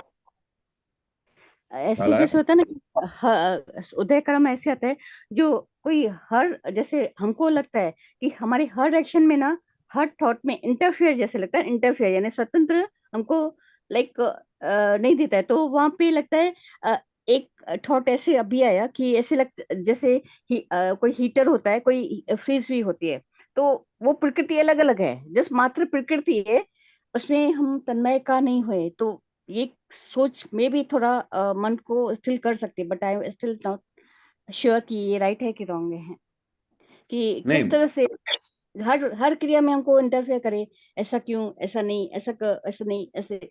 तो लगता है हम गधा घोड़ा थोड़ी है, अंदर परमात्मा है, इंटरफेयर ज्यादा डिस्टर्ब करती है। तो वहां पे नहीं और आते ही उनका ये ना, जैसे ना पहले से इमेज आ जाता है, अभी आया ना ऐसे बोलेगा, अभी ये ना। तो चित्तवृत्ति में बाहर एक्शन में इतना नहीं होता है जितना चित्तवृत्ति मल्टीप्लाई करती है। तो दुख होता है कि दादा भगवान इतना क्यों एनर्जी जाती है मेरी, इतने इतने इतने टाइम, तो नहीं उठ पाते उससे। इंटरफेयर जहाँ आती है यानी किसकी, किसकी तो इंटरफेयर होती है, आपकी या दूसरों की? दूसरों की। हम तो क्या नहीं करते, जो सबको फ्रीडम दादा भगवान का व्यवस्थित ज्ञान बचा दिया, वन वे इज हाँ, वेरी क्लियर, वेरी क्लियर। मतलब स्वतंत्र बहुत बहुत चीजों से बच गए कि किसको इंटरफेयर हाँ नहीं करो, नहीं, बहुत अच्छा लगता है। पर कितना फ्रीडम हो गई कि हमारे लिए व्यवस्थित करती है, जैसे हमको गदामजी करनी नहीं पड़ती है, कुछ भी हाँ। किसी भी टेंशन नहीं है। पर अगर सामने वाला वो व्यवस्थित हमको करता मानता है, गलत है, रहता है, एडिटिंग करने की कोशिश करता है ना, तो वहां पे व्यवस्थित लगता है कि या तो उसकी नहीं, प्रकृति है।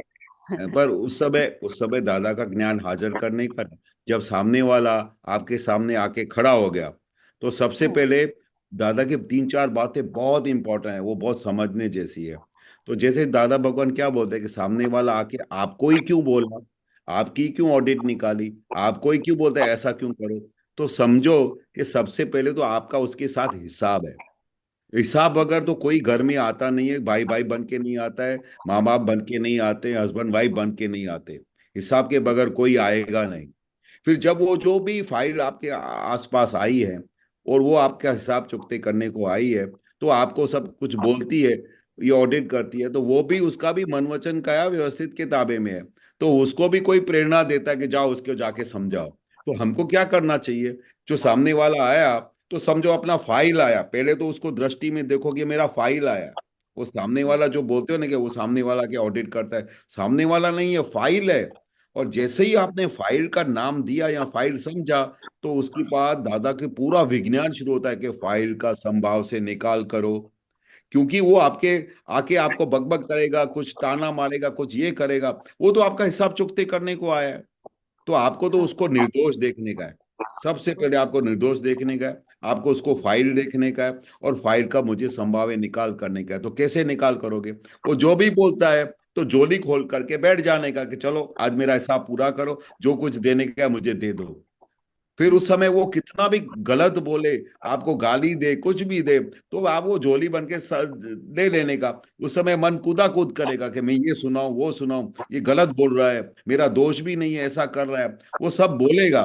पर अंदर खाने आपको हमेशा लगना चाहिए कि ये मेरा हिसाब है, मेरे हिसाब पूरा करने को आया है, और वो मुझे अभी जमा करना पड़ेगा।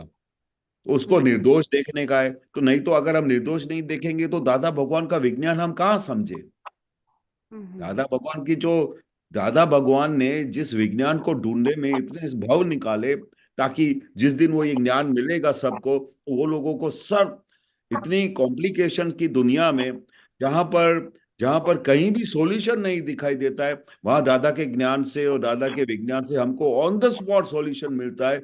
ऐसा विज्ञान दादा भगवान ने हमको दिया है, तो कितनी बड़ी बात हमको दे दी है। पूरा ब्रह्मांड का खजाना दे दिया है, पर हमको वो खजाना यूज करने को नहीं आता है। दादा भगवान ने बहुत बहुत सारी चीजें दे दी है। पूरा जगत को निर्दोष देखो, अपना फाइल है तो फाइल का संभाव्य निकाल करो। अगर अगर वो सामने वाला आके आके आपको कुछ बोलता है, तो आपका हिसाब चुकते करने का, आपने भी तो उसको ऐसा धीरा है ना, आपने भी उसको इतना दिया है ना, तभी तो आपको आके देता है। सामने वाले पड़ोसी के पास नहीं जाता है, दूसरों को जाके नहीं बोलता है, आपको ही क्यों बोलता है? तो ये सब पृथक्करण करने का, इसको बाइफरकेशन करने का, उसको एनालिसिस करने का। एनालाइज करोगे तो आपको सॉल्यूशन मिलेगा, नहीं तो सॉल्यूशन कहां से मिलेगा? इसलिए तो दादा ने बोल दिया ना, this world is puzzle itself. इतनी बड़ी पजल है, मतलब मेरा दोष नहीं है तो भी आप मेरे को आके बोलते हैं। मैं उनका बहुत ख्याल करता हूँ, उनकी सेवा करता हूँ, सब कुछ करता हूँ, तो भी मुझे गाली खानी पड़ती है। तो ये क्या है, पजल है कि नहीं है? इस पजल को कैसे सॉल्व करेंगे? तो इस पजल में अगर हम उसको सॉल्व नहीं करेंगे तो हम उस पजल में डिसॉल्व हो जाएंगे। पजल को सॉल्व करने के लिए एक ही रास्ता है कि there are two view points to solve this puzzle, one relative one real. तो सामने वाले का रिलेटिव भाग कौन सा है? वो उसका सामने वाले का रिलेटिव भाग तुम्हारा भाई है, मम्मी है, कोई भी है, वो रिलेटिव है। बट रियली वो क्या है? रियली वो शुद्धात्मा है। तो रियली शुद्धात्मा हो गया, वो फाइल का दोष हो गया, तो हम छुट्टे हो गए ना, एकदम क्लियर हो गया ना। फाइल को फाइल की तरह से देखो, और उसके अंदर बैठे हुए शुद्धात्मा भगवान को देखो, फिर कहां पर हरकत करता है। ख्याल समझ आया? में आया। हाँ, बहुत अच्छा, यानी हाँ, बहुत। बहुत बड़ा सॉल्यूशन दिया है दादा भगवान ने। नहीं तो अगर ये दादा भगवान का ज्ञान नहीं होता था, तो हम पजल में डिसॉल्व हो जाते हैं, सारी दुनिया डिसॉल्व हो जाती है इस पजल में। हाँ ये तो कोई भी एक बच्चा भी होगा ना, तो उसको भी आप बोलेंगे कि भाई वो बहुत अच्छा काम करता है, सब करता है, तो भी उसको डांट क्यों पड़ती है? तो भाई ये पजल है। अभी इसके अंदर हम जाएंगे तो दादा की साइंस समझेंगे, तो पता चलेगा कि सब कुछ अच्छा करते हुए भी उसको डांट क्यों पड़ती है, क्योंकि वो उसका हिसाब है, उसका कितने सारे रहस्य हैं उसके पीछे। तो दादा की साइंस से हमको सॉल्यूशन है, हर एक पल में सॉल्यूशन है। या या या ख्याल आ गया? हाँ, और दूसरा होता है कि कभी समझो न्यूज महात्माओं को लेके जाते हैं सत्संग में, तो अच्छा लगता है, उसके संग में निकल पड़ते हैं सत्संग में। तो कभी हाँ, देखते हैं कि अभी महात्मा बोलेंगे चलो यहाँ यहाँ है ना, बाजू में मार्केट है, चलो घर की चीजें लेके आते हैं। तो हर यानी हर हफ्ते ऐसे अगर होता है ना, तो मन बोलता है 2 घंटे का सत्संग, 2 घंटा टाइम पास, इससे अच्छा तो यूट्यूब में देखो, मन बोलता है। तो हाँ इग्नोर करते थे, कॉल मारते थे कि नहीं आज ये गर्मी है, आज ये है।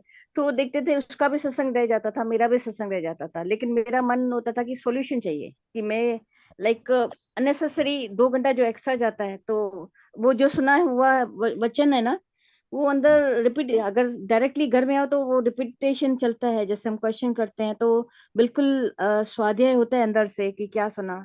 तो वहां से हम एडजस्टमेंट नहीं ले पाते हैं कि किस तरह से हमको जाना नहीं है, और सत्संग नहीं जाओ तो बोले चलो ना 2 मिनट, थोड़ा ही टाइम, आधे घंटे में, आधा घंटे का 2 घंटा हो जाता है ऐसे।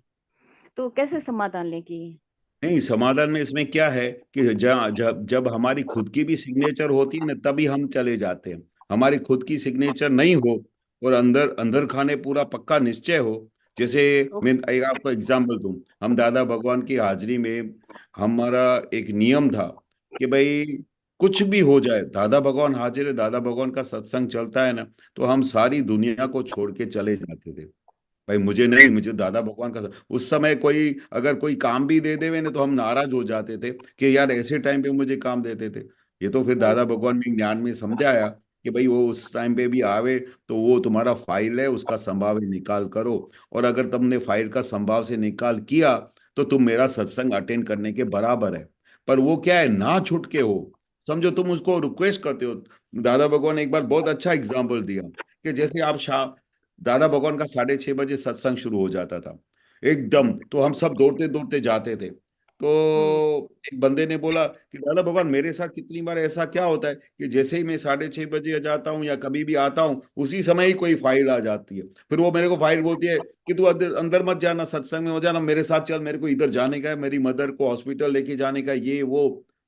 अभी वो बोलेगा कि मैं एक 2 मिनट का मुझे दर्शन तो करने थे। बोला तो दर्शन करेगा तो वो मेरी माँ चल बसेगी, तो उसको कैसे भी करके हॉस्पिटल। तो दादा क्या बोलते हैं कि आपने एक बार रिक्वेस्ट किया कि मुझे अंदर दर्शन करने को जाना है, पर वो बोलता है कि नहीं मुझे लेके चलो उधर हॉस्पिटल में।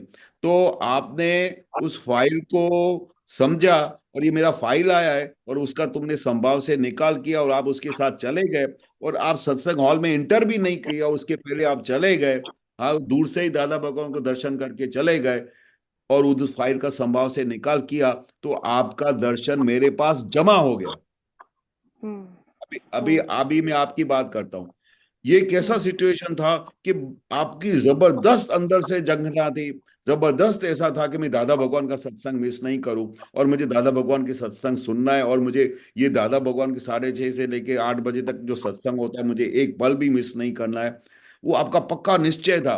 और वो निश्चय होने के बावजूद उसके बाद ये फाइल आके खड़ी हो गई, तो दादा की आपने आज्ञा का पालन किया, और अंदर से खेद भी हुआ कि भाई मैं दादा भगवान का सत्संग अटेंड नहीं किया, पर दादा भगवान ने जैसे आज्ञा दी है कि फाइल का संभाव से निकाल करो, तो मेरा दर्शन, आपने जो दर्शन के लिए आए वो दर्शन आपका पूरा हो गया और मेरे पास जमा हो जाएगा। क्योंकि दादा का साइंस को बाह्य साइंस नहीं है कि भाई बाहर जाके हमको दिखाने का है कि दादा मैं रोज सत्संग में आता हूं। दादा भगवान बोलते थे हमारा साइंस पूरा इंटरनल है। तुम घर में भी बैठ के, तुम्हारे घर में बहुत बड़ी फाइल आ गई, और घर में भी बैठ के दादा भगवान को याद करोगे और उनके उनके निधि ध्यासन करोगे, तो भी आपका मेरे पास दर्शन जमा हो जाएगा। ऐसा साइंस है ये बाहर खाली दिखाने वाला साइंस नहीं है, इंटरनल साइंस है। और उस जगह पे जब आप बोलते हो कि मुझे 1-2 घंटे के लिए जाना पड़ा, तो उसमें आपका सिग्नेचर का साइन होता है तो आप जा सकोगे। पर अंदर से पक्का निश्चय होगा ना, हाँ, तो एक बार दो बार, तो उसके बाद तो वो संजोग ही आपके सामने नहीं आएंगे अगर आपका पक्का निश्चय होगा तो। This is my experience. मैंने दादा भगवान को बोला था कि मेरे को जिस समय दादा भगवान का सत्संग हो या ऐसा समय हो, तो दादा उस समय मुझे फाइल मत भेजो, और मुझे ऐसा करके दो कि ये सत्संग में कभी मिस नहीं करूं। तो मुझे याद नहीं कि सत्संग के टाइम में मुझे किसी ने आके डिस्टर्ब किया हो या कोई मुझे लेके गया हो, क्योंकि मेरा निश्चय क्या था कि मुझे सत्संग रोज अटेंड करना है। जब तक कि कोई माँ बड़ा पहाड़ नहीं टूट जाए, तब तक तो मुझे याद नहीं है कि हमारा सत्संग दादाजी की हाजिरी में मिस होता था। रोज सुबह को 5:30-6 बजे उठते थे, सुबह को दादा भगवान के द्वार में जाते थे, रात को 10-11 बजे आते थे। जब भी दादा बड़ौदा में होते थे, दूसरे सिटीज में होते, ये हमारा रूटीन था। क्योंकि हमारा निश्चय क्या था कि मुझे दादा से एक सेकंड के लिए दूर नहीं होना है। तो फिर किसी इस धरती पे ऐसी कोई शक्ति नहीं है को आपको हिला सकेगी। आपका निश्चय चाहिए, आपकी सिग्नेचर चाहिए कि मुझे मुझे क्या चाहिए। तो आपके पास ये तो संजोग, खाली आपने दादा के सामने ऐसा निश्चय फेंक फेंक दिया ना, सुपर कंप्यूटर पावर में अपना भाव फेंक दिया ना, तो बात पूरी हो गई। दादा के पास बात पहुंच गई तो आपके दुनिया के सब ऑब्स्टिकल्स हट जाएंगे। ओके। ऐसे अचरजकारी दादा भगवान है। इसलिए तो कविराज ने लिखा ना कि अपने પોતાને અચરજ થાય છે કે આ શું પ્રગટ થયું છે। एक और प्रॉब्लम आता है सत्संग में, हाँ कभी कभी महात्मा का हर एक का देखने का विजन अपना होता है, हमारा विजन अलग से होता है। अभी समझो हमारी प्रकृति है कि क्वेश्चन पूछते हैं तो हमारा स्वाध्याय होता है, रिपीटेशन होती है, क्या पूछा अंदर में चलता है। और किसी महात्मा का होता है कि अरे आप पुत्रों को इतना डिस्टर्ब नहीं करना, अंदर क्वेश्चन होता है, आप लिखो, आपको अंदर जवाब मिलेगा। उसकी प्रकृति ऐसे है, उसको लिख के जवाब मिलता है अंदर से, सब तो जवाब पांच आज्ञा में है। तो हमको लगता है कभी कभी कोई पूछता नहीं और इतना पुत्र अपना टाइम देते हैं, अगर क्वेश्चन करते तो हीरे मोती निकलते हैं ना उनके अंदर, इतनी जागृति। अगर नहीं पूछे तो कट्टा बन के थोड़ी बताएंगे। तो अभी दोनों की वो अपने लेवल पे राइट है, हमारा लेवल अपना राइट है। तो वहां पे अभी अभिप्राय दोनों का अलग अलग, व्यू पॉइंट अलग अलग। तो ऐसे किस तरह से एडजस्टमेंट लें कि नहीं, लाइक। इसमें क्या है, इसमें क्या है कि हर एक की प्रकृति स्वभाव, दादा हाँ भगवान, अभी हमारे पास दादा की हाजिरी में दादा के कितने महात्मा थे। साठ हाँ हजार जब दादा भगवान हाजिर थे तो 60-70 हजार लोगों को दादा ने ज्ञान दिया। बरोबर। तो सभी लोग दादा भगवान को अलग अलग नमूने से उनका निधि ध्यासन रहता था। कोई पांच हाँ सामने बहुत करीब से रहते थे, दादा से मिलने भी नहीं आते थे। कितने महात्मा थे कि 24 घंटा दादा के पास रहते थे। उनको दादा भगवान का दर्शन दर्शन नहीं हो तो वो चैन से सो नहीं पाते थे। हम्म तो इसलिए कविराज का जब ऐसे पद आते थे ना कि जो दर्शन थाए ना निष्दिन तो एवी आंख ने शू करूं, मैं ऐसी आंख को क्या करूं जो जो कविराज जैसा इतना बड़ा, जो दादा भगवान उनके अंदर विराजमान थे, वो भी ऐसा लिखता है कि मैं ऐसी आंख को क्या करूं जो मैं अगर दादा भगवान का दर्शन नहीं कर पाता हूं। मुझे रोज दादा भगवान हाजिर हो तो हे भगवान मुझे रोज दादा का दर्शन करने का है। तो कैसे ऐसे ऐसे भी महात्मा थे तो जो दादा भगवान को देखते ही उनको तृप्ति हो जाती थी। बोलते थे बस मुझे पूरा ब्रह्मांड का खजाना मिल गया, मेरे को दादा का मुक्त हास्य देखते तो लोग फिदा हो जाते थे, उनके सब गम भूल जाते थे, उनके जख्म भर जाते थे। ऐसे दादा भगवान थे। तो हर एक महात्मा, हर एक व्यक्ति जो था दादा भगवान की हाजिरी में, वो अलग अलग अपनी प्रकृति, अपने स्वभाव और अपने स्टाइल से वो दादा भगवान को अपने पास आते थे। पर हर कोई यही बोलता था कि दादा भगवान चौदलों का नाथ है, मेरे पर उनकी बहुत कृपा है। हर एक महात्मा को ऐसा लगता था कि दादा भगवान ने मेरे पे क्या कृपा बरसाई है। और सबको ऐसा लगता था कि दादा भगवान तो सिर्फ मेरे ही है, मेरे साथ कितना प्यार करते, मेरे तो सपने में आते हैं, मेरे से इतना बात करते हैं, मेरे को हर एक बात का समाधान देते हैं। तो हर एक महात्मा हर एक तरीके से अपनी अपनी अंदर स्वभाव प्रकृति के साथ दादा भगवान के साथ कनेक्टेड थे। तो ये जो आप पूछ रहे हो ना, तो हर एक को अपना अपना रास्ता है दादा भगवान को प्राप्त करने का। कोई दादा भगवान के हमारे भाई थे एक, नारायण भाई। तो वो दादा भगवान के पास महीने में सब लोग का कंप्लेन था कि हम रोज दादा भगवान के पास आते हैं, पर ये हमारा एक भाई है वो दादा भगवान के पास रोज नहीं आता है। तो दादा भगवान ने क्या किया, तो दादा भगवान ने उसके सर पे हाथ रख दिया और बोला कि इसको आप बोलने का नहीं, उसको बोलना है, ये सिर्फ मंथ में सिर्फ एक बार आए तो बहुत हो गया। तो तुम एक क्या करना कि महीने में सिर्फ एक बार आना। अभी आप बताओ कि दादा ने उसके ऊपर क्या जादू किया होगा कि उसको बोला कि सिर्फ एक ही बार आना। क्योंकि वो अपने फैक्ट्री में बहुत सिंसियर था, दिन रात फैक्ट्री में जाता था, पिताजी का बहुत ख्याल रखता था। तो दादा समझ गए कि ये व्यवहार अपने साथ बहुत अच्छा लेके आया, वो इतना अपने फादर का इतना ख्याल करता है, तो तुम क्या करना, सिर्फ एक ही बार महीने में दर्शन करने को आना। तो क्या वो दादा से कहीं दूर हो गया? वो आज भी दादा के साथ बहुत कनेक्टेड है। तो हर एक की प्रकृति स्वभाव दादा जानते थे। किसी को दादा बोलते थे कि तेरे को रोज आके दर्शन करके जाने का। अगर हम एक दो बार दर्शन करने को नहीं आए तो दादा भगवान पूछते थे क्यों दर्शन करने को नहीं आया 2 दिन से। और किसी को बोलते थे तो एक बार महीने में दर्शन करके जाना। अभी दादा की ये गैबी जादू और ये जो दादा की गुप्त विचरणा है वो कोई समझ नहीं पाया आज तक इस धरती पे, कोई नहीं समझ पाया।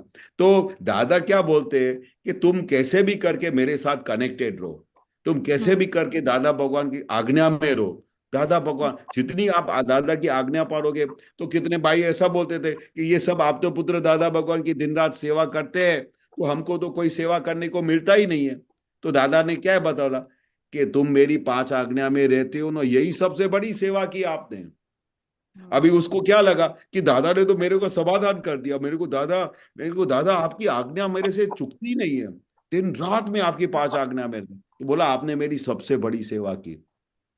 इस तरह से दादा हर एक को समाधान करते थे, हर एक को समाधान करते थे, और हर एक के अंदर समाधान रहता था 100%। तो ये जो संजोग आते हैं ना आपके आसपास, उसके बारे में जितना भी हो सके ये ज्ञान को बहुत ज्यादा बुद्धि से नहीं देखने का। बुद्धि से देखने को जाओगे ना तो कहीं समाधान नहीं मिलेगा। ये ज्ञान बहुत बड़ी अजीब सी चीज है, जिसको अंदर की आत्मा से समझने का है कि दादा का वो भाव क्या है, दादा का हेतु क्या है ये वाक्य बोलने का, उसको समझना है। हाँ, एक लास्ट क्वेश्चन है, अगर ऑप्शनल है, अगर परमिशन हो तो पूछूं, नहीं तो भले आप जैसे पूछो चंदा बहन। ऑप्शन आज बहुत दिन से आए हैं। रात को मैं नहीं आती ऐसे, 10:15 का टाइम आती है। तो आज क्वेश्चन था तो मैंने कहा बिफोर सोने से पहले क्वेश्चन का समाधान ले लूं तो अच्छा है। को बोलो। ये है कि सुना है कि वाणी टेप रिकॉर्डर है, तो दादा भगवान किस एंगल से बोलते थे? हमको जो विजन है ना, हमको लगता है कि समझो कोई किसको किस में शंका आ जाती है या कुछ भी आ जाती है, तो उसकी वाणी वैसे ही निकलेगी। अगर किसको दृष्टि में शुद्ध आत्मा है या कोई स्वार्थ है तो वाणी उस हिसाब से निकलेगी।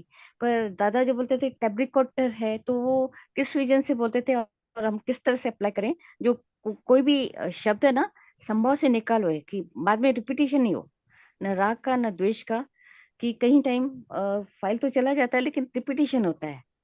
तो कैसे समाधान लाए कि टेब्रिक मतलब किस तरह से टेप रिकॉर्डर किस तरह से है, यानी वाणी अच्छा, ये दादा अभी ये कैसा है कि भाई ये जो वाणी है ना, टेप रिकॉर्ड है, वो दादा क्या कहना चाहते हैं कि लास्ट बर्थ में जो हमने टेप किया था, वो टेप अभी खुल रही है।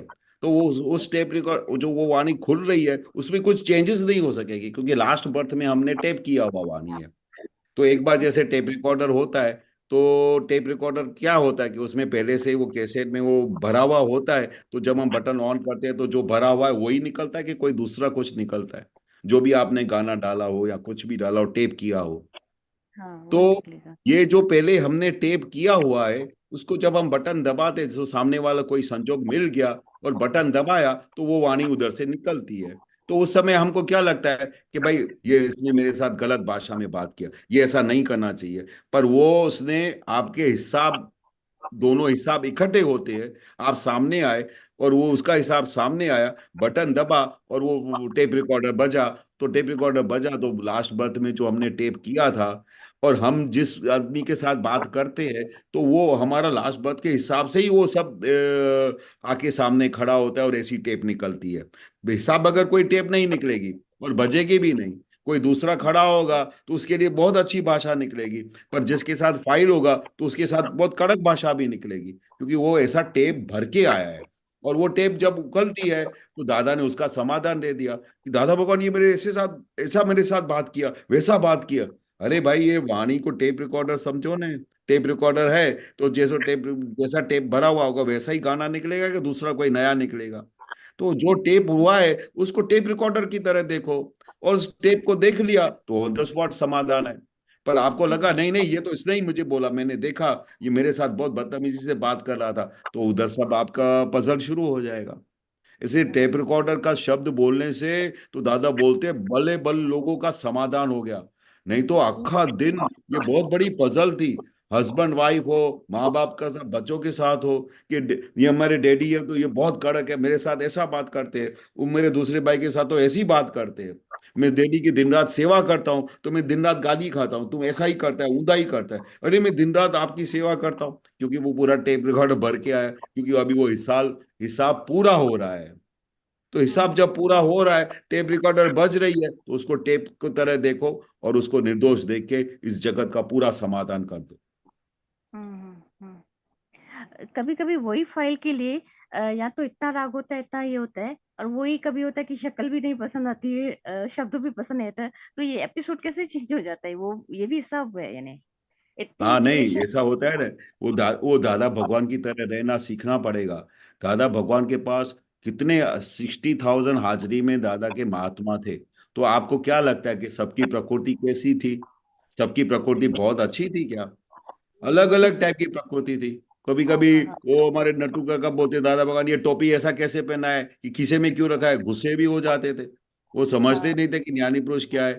तो कोई ऐसा महात्मा आके इधर सत्संग चलता हो तो आके दूसरी बातें करना शुरू कर देगा। कभी क्या होगा, ऐसे वेराइटी ऑफ प्रकृति थी दादा के हाजिरी में। और दादा को, मुझे याद नहीं पूरी लाइफ में किसी को दादा ने ऐसा बोला हो कि तू ये क्या कर रहा है, ये गलत कर रहा है। दादा भगवान पूरी साइंस को समझते थे और उसको फाइल की तरीके से देखते थे और उस हर फाइल का संभाव से निकाल करते थे। जो उन्होंने आज्ञा दी वो उसी आज्ञा में दादा दिन रात रहते थे। तभी तो सब महात्माओं के अंदर इतना परिवर्तन हुआ, क्योंकि ये क्रियाकारी ज्ञान है। जो हम देखते थे, जो हम दादा के पास सुनते थे, वो ही पूरा ज्ञान हमारे अंदर प्रकट होता था। तो तो मतलब ये ये क्या है कि ये साइंस को जितना आप समझोगे ना धीरे धीरे, तो इतना आपको आनंद आएगा कि आप कल्पना में भी नहीं आएगा कि भाई आपको कैसा ज्ञान मिला है। वो इसके लिए एक महात्मा था ना, वो बॉम्बे में, वो दादा के हर वाक्य पे क्या बोलता था, प्रमाण प्रमाण प्रमाण चिल्लाता था दादा के सामने बैठ के। क्यों? दादा का हर एक वाक्य निकलता था, उसके हृदय को स्पर्श करता था और उसको इतना समाधान देता था कि वो बोलता था कि आप साक्षात परमात्मा और साक्षात महावीर हो। इसके लिए प्रमाण प्रमाण बोलते थे। आप दादा भगवान एम पटेल नहीं हो, खाली ऑर्डिनरी दादा भगवान नहीं हो, आप साक्षात परमात्मा हो। इसलिए वो पक्का जैन था, जो वो पहचान गया था कि दादा भगवान क्या है। तो हर वाक्य के ऊपर वो ऐसा चिल्लाता था सत्संग के बीच में, प्रमाण प्रमाण प्रमाण। प्रमाण का मतलब क्या, कि साक्षात महावीर भगवान बोल रहे हैं ये। तो ऐसा दादा का एक एक वाक्य जो है ना, वो प्रमाण स्वरूप है, जो हमको हर घड़ी हर समय समाधान करता है, हमारा प्रोटेक्शन करता है और हमको हर घड़ी मोक्ष की तरफ लेके जा रहा है, केवल ज्ञान की तरफ लेके जा रहा है। इसलिए बहुत बहुत निरंतर समाधि में रहो, निरंतर आनंद में रहो कि आपको क्या मिला है। खाली दादा भगवान बोलते थे कि खाली आप ऐसा अहो अहो करोगे ना दिन रात अपने हृदय में, अहो मुझे दादा भगवान मिले, अहो मुझे दादा भगवान चौदलोक का नाथ मिला है, अहो मैं तो पार हो गया, मेरा तो मोक्ष हो गया। दादा बोलते हैं दिन हर घड़ी आपको अहो अहो होना चाहिए, क्योंकि आपको कल्पना में नहीं है कि आपको क्या मिला है। कौन से भगवान मिले हैं आपको कल्पना में नहीं है, ऐसा बोलते थे। बोलो। राइट, या थैंक यू। ठीक है। इतने क्वेश्चन, इस क्वेश्चन पूछा, उसमें एक ही समाधान मिला कि अकेले में तो लगता है कि ज्ञान हाजिर रहता है, लेकिन जब जमेले में जाते हैं ना, तो जिद्दोजहद प्रकृति में हमारी कचाश है, वही हमारी परीक्षा है कि हम ज्ञान लेवल किस तरह से निर्दोष। तो वो ऐसे देखेंगे कि हमारी वो टेस्ट है कि निमित्त निर्दोष है, कि अगर कहाँ पे भी हम हार गए, जामन चला या निकाल नहीं हुआ, तो हमारी कचाश है, निर्दोष नहीं देखा। ऐसे ना, ऐसे ठीक हाँ, है ना समाज? बहुत परफेक्ट है, बहुत अच्छा, परफेक्ट है। आपने अच्छा, निर्दोष नहीं देखा, वो सामने वाला निर्दोष है, तो आपकी कचाश है, उसकी कचाश नहीं है। इसलिए हाँ, दादा क्या बोलते थे कि जब प्रतिकूल संजोग आते हैं ना, प्रतिकूल संजोग में ज्ञान बहुत खिलता है। सामने हाँ, वाला आके दोषित निकाले, सामने वाला आपका भूल निकाले, सामने वाला आपको आके गाली देवे, तो दादा बोलते हैं उस समय ज्ञान बहुत अच्छा प्रकट होता है। तो ओके, प्रतिकूल संजोग में ज्ञान बहुत विकसित होता है। और ऐसा संजोग आए तो समझने का कि मेरी लॉटरी लगी है, ऐसा दादा भगवान बोलते थे। नहीं तो प्रतिकूल संजोग आप लेने को जाओ ना तो भी नहीं मिलेगा। अगर आपको मिलता है तो समझो आज आपकी लॉटरी लगी है, और उसमें हमने को वो लॉटरी का अनुभव करने का कि मुझे आज क्या इनाम मिला है, कैसा अच्छा इनाम है। और उसमें अगर ज्ञान में रहे तो आप जीत गए। वाह, nice, very nice. From bottom of the thanks, यानी इतना अच्छा अद्भुत ज्ञान मिला और सब समाधान मिला, और सब महात्माओं का और सब जिन्होंने संजोग दिया, सबका थैंक्स। मेरा सब हाँ समाधान मिला। कई दिनों से मेरे को एनर्जी ड्रेन आउट हो जाती थी, वो एटलीस्ट कलेक्ट हो गई कि मैं कहाँ कहाँ हाँ, कच्चा है मेरा। थैंक यू, बहुत थैंक अच्छा, यू। बहुत अच्छा। जय जय सच्चिदानंद। ऐसे ऐसे कभी कभी आने का चंदा बहन। ओके, जय सच्चिदानंद। कश्यप भाई। जी, जय सच्चिदानंद बदन, जय सच्चिदानंद रजनी जय जी, जय जय सच्चिदानंद। केशवानंद जी, जय सच्चिदानंद दीपक जय आनंद जी, सच्चिदानंद जी। जी शेयर करवानो ऑप्शन आपको। हाँ, करो करो करो। ये 2-3 मुझे ये पोस्टर थोड़े समझ नहीं आया, मुझे बता दीजिए। इसमें लिखा है पॉजिटिव राखू, नेगेटिव थी कंटालू नहीं। पॉजिटिव राखू तो समझ में आ रहा है, नेगेटिव थी कंटालू नहीं, ये थोड़ा शॉर्ट में समझाइए। हाँ, नेगेटिव जो भी हमारे सामने कोई नेगेटिव संजोग आ गए तो उससे कंटारा नहीं खाने का, अरे ये क्या आ गया, ये सामने से मेरा नेगेटिव आ गया। नहीं, वो नेगेटिव से कंटारने का नहीं है। उस समय नेगेटिव जो भी संजोग आया है ना, वो आपको ज्ञान की प्रगति की तरफ लेके जाएगा, जबरदस्त प्रगति की तरफ लेके जाएगा। तो दादा क्या पॉजिटिव कहना चाहते हैं? पॉजिटिव रखा, उसके साथ में नेगेटिव को कंटालना नहीं, ये थोड़ा क्लियर नहीं हो रहा है ना। हाँ मतलब पॉजिटिव तो मान लो कि जो है कोई चैलेंज आता है, ठीक है, संजोग ऐसे आता है कि जो चैलेंज कर रहा है कि ये हाँ जो है वो मैं समझ नहीं आ रहा है, या जो है तो चैलेंज कर रहा है। तो पॉजिटिव तो रखा कि जो है फाइल है संजोग, वो उसमें जो है, हाँ इसमें आगना में रहने का है, जैसे आप बता रहे थे कि अब अपना मतलब लॉटरी निकला जो है, ठीक है अभी। हाँ हाँ। तो लेकिन नेगेटिव से कंटालू नहीं, वो समझ नहीं आया, जो वो अच्छा, कैसे जो है अब तो अभी वो। वो कैसा है कि समझो आपके पास आप बैठे हो, तो कोई आदमी आके आपको बोलता है कि यार आपने तो सब मेरा सब गलत कर दिया, आपने आपके कहने के मुताबिक मैं चला और ये तुम्हारी वजह से सब ये ऊंधा हो गया। अभी ये कौन सा संजोग आ गया? आपने किया सब पॉजिटिव, उसको हेल्प करने की कोशिश की, पर वो आपके तरफ क्या जवाब लेके आया? नेगेटिव होके आया, बरोबर। तो अब ये नेगेटिव होके आया, तो उस समय तो बोला कि ये तो हमेशा नेगेटिव ही बातें करता है, ये हमेशा सब नेगेटिव ही करता है, जितना भी अच्छा करना चाहता है। तो उस समय क्या आदमी कंटाल जाता है कि साला ये आदमी से बात करने जैसा नहीं। मतलब वो मतलब कंटाल जाता है, मतलब बोर हो जाता है, एक तरह से हाँ, बोर हो कंटाल जाता है। जाता है, मतलब बोर हो जाता है, और वो अंदर से ऐसा चाहता है कि नेक्स्ट टाइम ये मेरे पास आए नहीं, या तो मैं इससे अभी बात भी नहीं करूंगा। तो तो दादा भगवान क्या, एक तरह का अभाव हो जाता है अभाव हो उस जाता है। चीज। हाँ अच्छा, हाँ, तो हमको क्या करना, मतलब दादा क्या बोलते मतलब हैं? अभाव नहीं होना, मतलब अभाव हाँ नहीं होना हाँ चाहिए। हाँ, अच्छा, उससे उससे कंटाला नहीं आना चाहिए, भले नेगेटिव कितना भी तत्व हमारे सामने आवे, उससे कंटाला नहीं खाने का, उसका समाधान करने का, नेगेटिव को पॉजिटिव करने का, ये दादा भगवान की साइंस है। वो हमारे सामने नेगेटिव बोलना शुरू किया, नेगेटिव हमारे सामने एक्शन लेके आया, उसके घबराने का नहीं, उससे कंटालने का। क्योंकि कितने लोगों की तो हैबिट होती है कि सामने हर एक बात में नेगेटिव बोलने। अभी तुम इधर से जाओगे, अभी तुम अभी तक तुमने अभी अभी तक तुमने तैयारी नहीं की, अभी तो ट्रेन भी मिस हो जाएगी, हर एक बात में नेगेटिव, हर एक बात में नेगेटिव। तो उससे कंटाले का नहीं, बोलने का ठीक है, मैं अभी कोशिश करता हूं मैं जल्दी जाने की, आप ऐसा खामखा वो मत करो, कुछ भी नेगेटिव मत सोचो, अगर नेगेटिव सोचोगे तो सब ऊंधा हो जाएगा। पॉजिटिव रहो, पॉजिटिव रखो, हर एक संजोग में पॉजिटिव करने का, सामने वाला कितना भी नेगेटिव हो उसको पॉजिटिव करने का, पर उससे कंटाला नहीं करने का, उससे ऐसा नहीं हो जाने का साला ये आदमी आना ही नहीं चाहिए, उसके लिए अभाव तिरस्कार नहीं करने का, समझ उस गया। नेगेटिव संजोग को फिर पॉजिटिव बनाने का। समझ गया।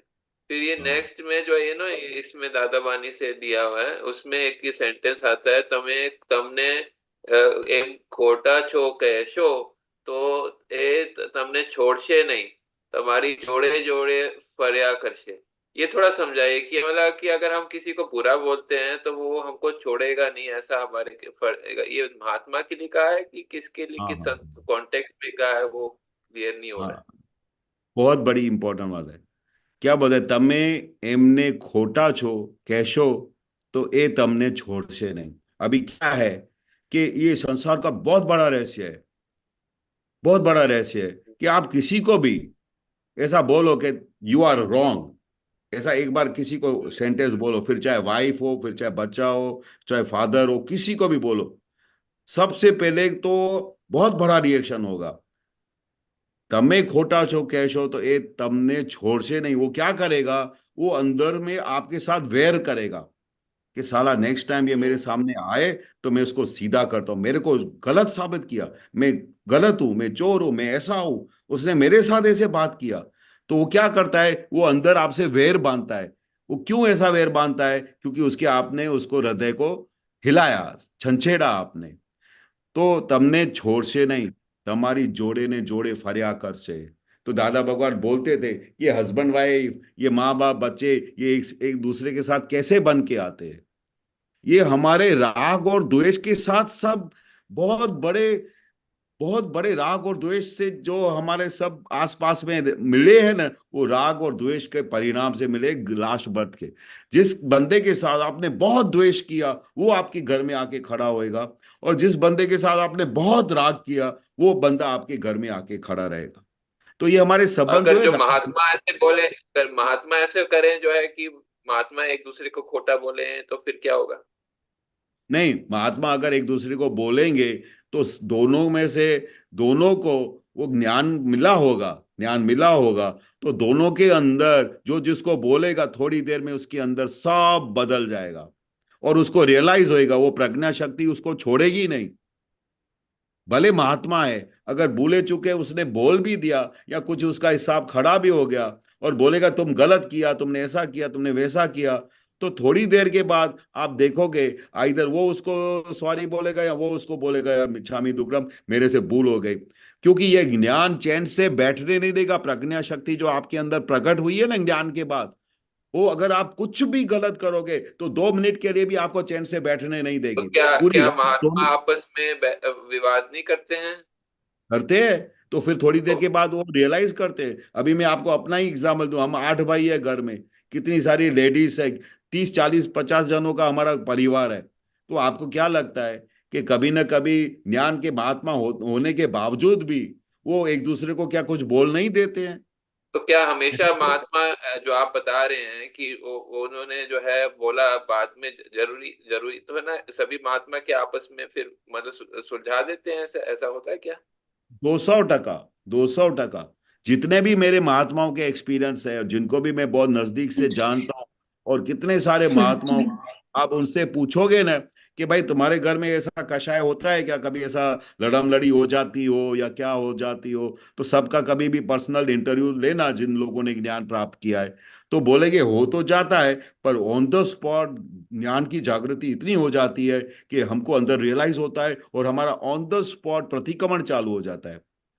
नहीं, और लेकिन फिर ऐसा क्या होता है, नहीं, ऐसा नहीं होता है, मुझे नहीं मालूम, लेकिन ठीक है। ऐसा नहीं होता है कि एक दो दो महात्मा जो है उनकी प्रकृति नहीं मेल खाती या जो भी कारण से वो आपस में बोलचाल नहीं करते, ऐसा ऐसा नहीं होता है क्या? ऐसा मेरे लाइफ में तो आज तक कोई दो नहीं महात्मा होता, ऐसा नहीं आया है। नहीं आया, मेरे मेरे लाइफ के अंदर मैं जितने साल नहीं दादा नहीं। के साथ रहा, और और बड़े बड़े महात्माओं और खलंदर महात्माओं के साथ रहा, और कभी कभी उन्होंने हमारे के सामने बहुत गुस्सा भी किया होगा, आंसू करे जे आखो दी दादा पासे बैठो जे, आम करे जे तेम करे जे, क्या घरे जईने बे, ऐसा भी बोला होगा। तो भी वही महात्मा वापस हमको आके प्यार करते थे कि अरे मेरे से बहुत बड़ी, क्योंकि हमारे से तो हम तो उस समय छोटे छोटे बच्चे थे और वो बहुत बड़ी उम्र के थे, कोई 40 साल कोई 50 साल का था। तो हम सब बच्चों को कैसे कोई डांटता है, तो हम सब जो आप तो पुत्र थे छोटे छोटे थे, तो ये बड़े लोग हमको कितनी बार डांटते थे, कितनी बार क्या करते थे। वही लोग एक दिन आके बोलते थे कि यार मेरे मिच्छा में मेरे को माफ कर देना, मैंने एक बार आपको बहुत डांटा था। मैं बोला मेरे को तो याद भी नहीं है आपने कब डांटा था। तो मुझे नहीं लगता है कि जिसने ज्ञान प्राप्त किया हो और जिसके अंदर प्रज्ञा शक्ति प्रकट हो गई हो तो उसको एक पल के लिए चैन से बैठने नहीं देगी अगर उससे वो गलत हो गया है तो। लेकिन बाहर तो हो सकता है ना कि वो व्यवहार के कारण वो बोलचाल बंद करे रखे, अंदर चाहे मान लो उनको लगे कि ये थोड़ा गलत हो रहा है, बाहर तो हो सकता है ना कि वो बोलचाल नहीं करे, ऐसा ऐसा हो सकता है कि नहीं? ऐसा ऐसा मेरे मेरे मेरे मेरे मेरी आज 70 ईयर्स की उम्र है, तो मेरी लाइफ में ऐसा कोई एक भी एविडेंस नहीं आया है कि मुझे ऐसा पता चले कि ये दो महात्मा आपस में बात नहीं करते। ऐसा चलो मेरे अच्छा। मेरे मेरे लक्ष्य में एक भी महात्मा नहीं आया, क्योंकि वो उनके अंदर जिनको भी दादा भगवान का ज्ञान मिला है, जिनके अंदर ये प्रज्ञा शक्ति प्रकट हो गई है, वो उनको चैन से बैठने ही नहीं देगी। और उसको जिसकी भी भूल होगी ना, वो उसको भूल चैन से बैठने नहीं देगी, डंक मारती रहेगी अगर वो गलत होगा तो। वो जो तो ठीक सामने है, वाले, बैठने नहीं दे, लेकिन लेकिन जरूरी थोड़ा है कि वो आपस में फिर बात भी करें। ऐसा जो आपस में जो है वो अलग हो सकता है, अलग वो मिले ही नहीं है आपस में, जो है ऐसा भी तो हो सकता है ना। नहीं वो संजोग वशात वो आपस में नहीं मिले, या भाई वो सामने दोनों बैठे और आपस में बात नहीं कर रहे, तो ऐसा कोई एविडेंस नहीं मिला। पर कोई संजोग वशात दोनों दूर हो गए, फिर दूर रहे दुरुस्त रहे, ऐसा हो के सब भूल गए, थोड़ा टाइम हो गया तो न उसको याद होगा न उसको याद होगा। अगर कोई बहुत बड़ा झगड़ा हो गया हो बहुत एक दूसरे के साथ, तो ऐसा तो कभी मैंने सुना नहीं दादा के पूरे सभा में या सत्संग में या किधर भी ऐसा कुछ हुआ हो कि फिर किसी लोगों ने उधर से एक दूसरे से बात करना छोड़ कर दिया हो, या कभी, क्योंकि दादा भगवान की हाजिरी में तो हमने जितने साल दादा भगवान के साथ रहे, तो कभी हम आपदा पुत्र को दादा भगवान दौड़ाते थे कि जा इसके घर में जाके ये कर किया, उधर मिल किया, ये कर किया। तो अगर किसी दादा के हाजिरी में भी अगर कोई दो महात्मा आपस में लड़े हो या हो, तो हमको तो जरूर बोले कि जा उसके घर जाके मिल किया, उसको बोल दादा भगवान ने याद किया। ऐसा एक भी एविडेंस हमारे हिस्ट्री में नहीं है कि जो महात्मा थे और आपस में लड़े हो और फिर एक दूसरे से बात करना बंद कर दिया हो। चलो, ये ठीक है। लास्ट ये मेरे को पूछना है, इसमें ये एक सेंटेंस आता है, फाइल प्रत्ये प्रेजुडिस પૂર્વ છોડી દે દો એટલે એ ફાઇલ તમારી કયા પ્રમાણે કરે એવું છે। कोई कोई मानस આપણું खून करवा, ये वाला जो आ रखा है, કોઈ हाँ માણસ આપણું ખૂન કરવા આવ્યો હોય પણ ફાઇલનો સંભાવે નિકાલ કરવો છે, એવો ભાવ મનમાં ઉત્પન્ન થાય કે તરત જ એનો ભાવ ફરી જશે અને તલવાર કે છરી હશે તે નીચે નીચે નીચે મૂકીને જતા રહેશે। बरोबर है, एकदम परफेक्ट है।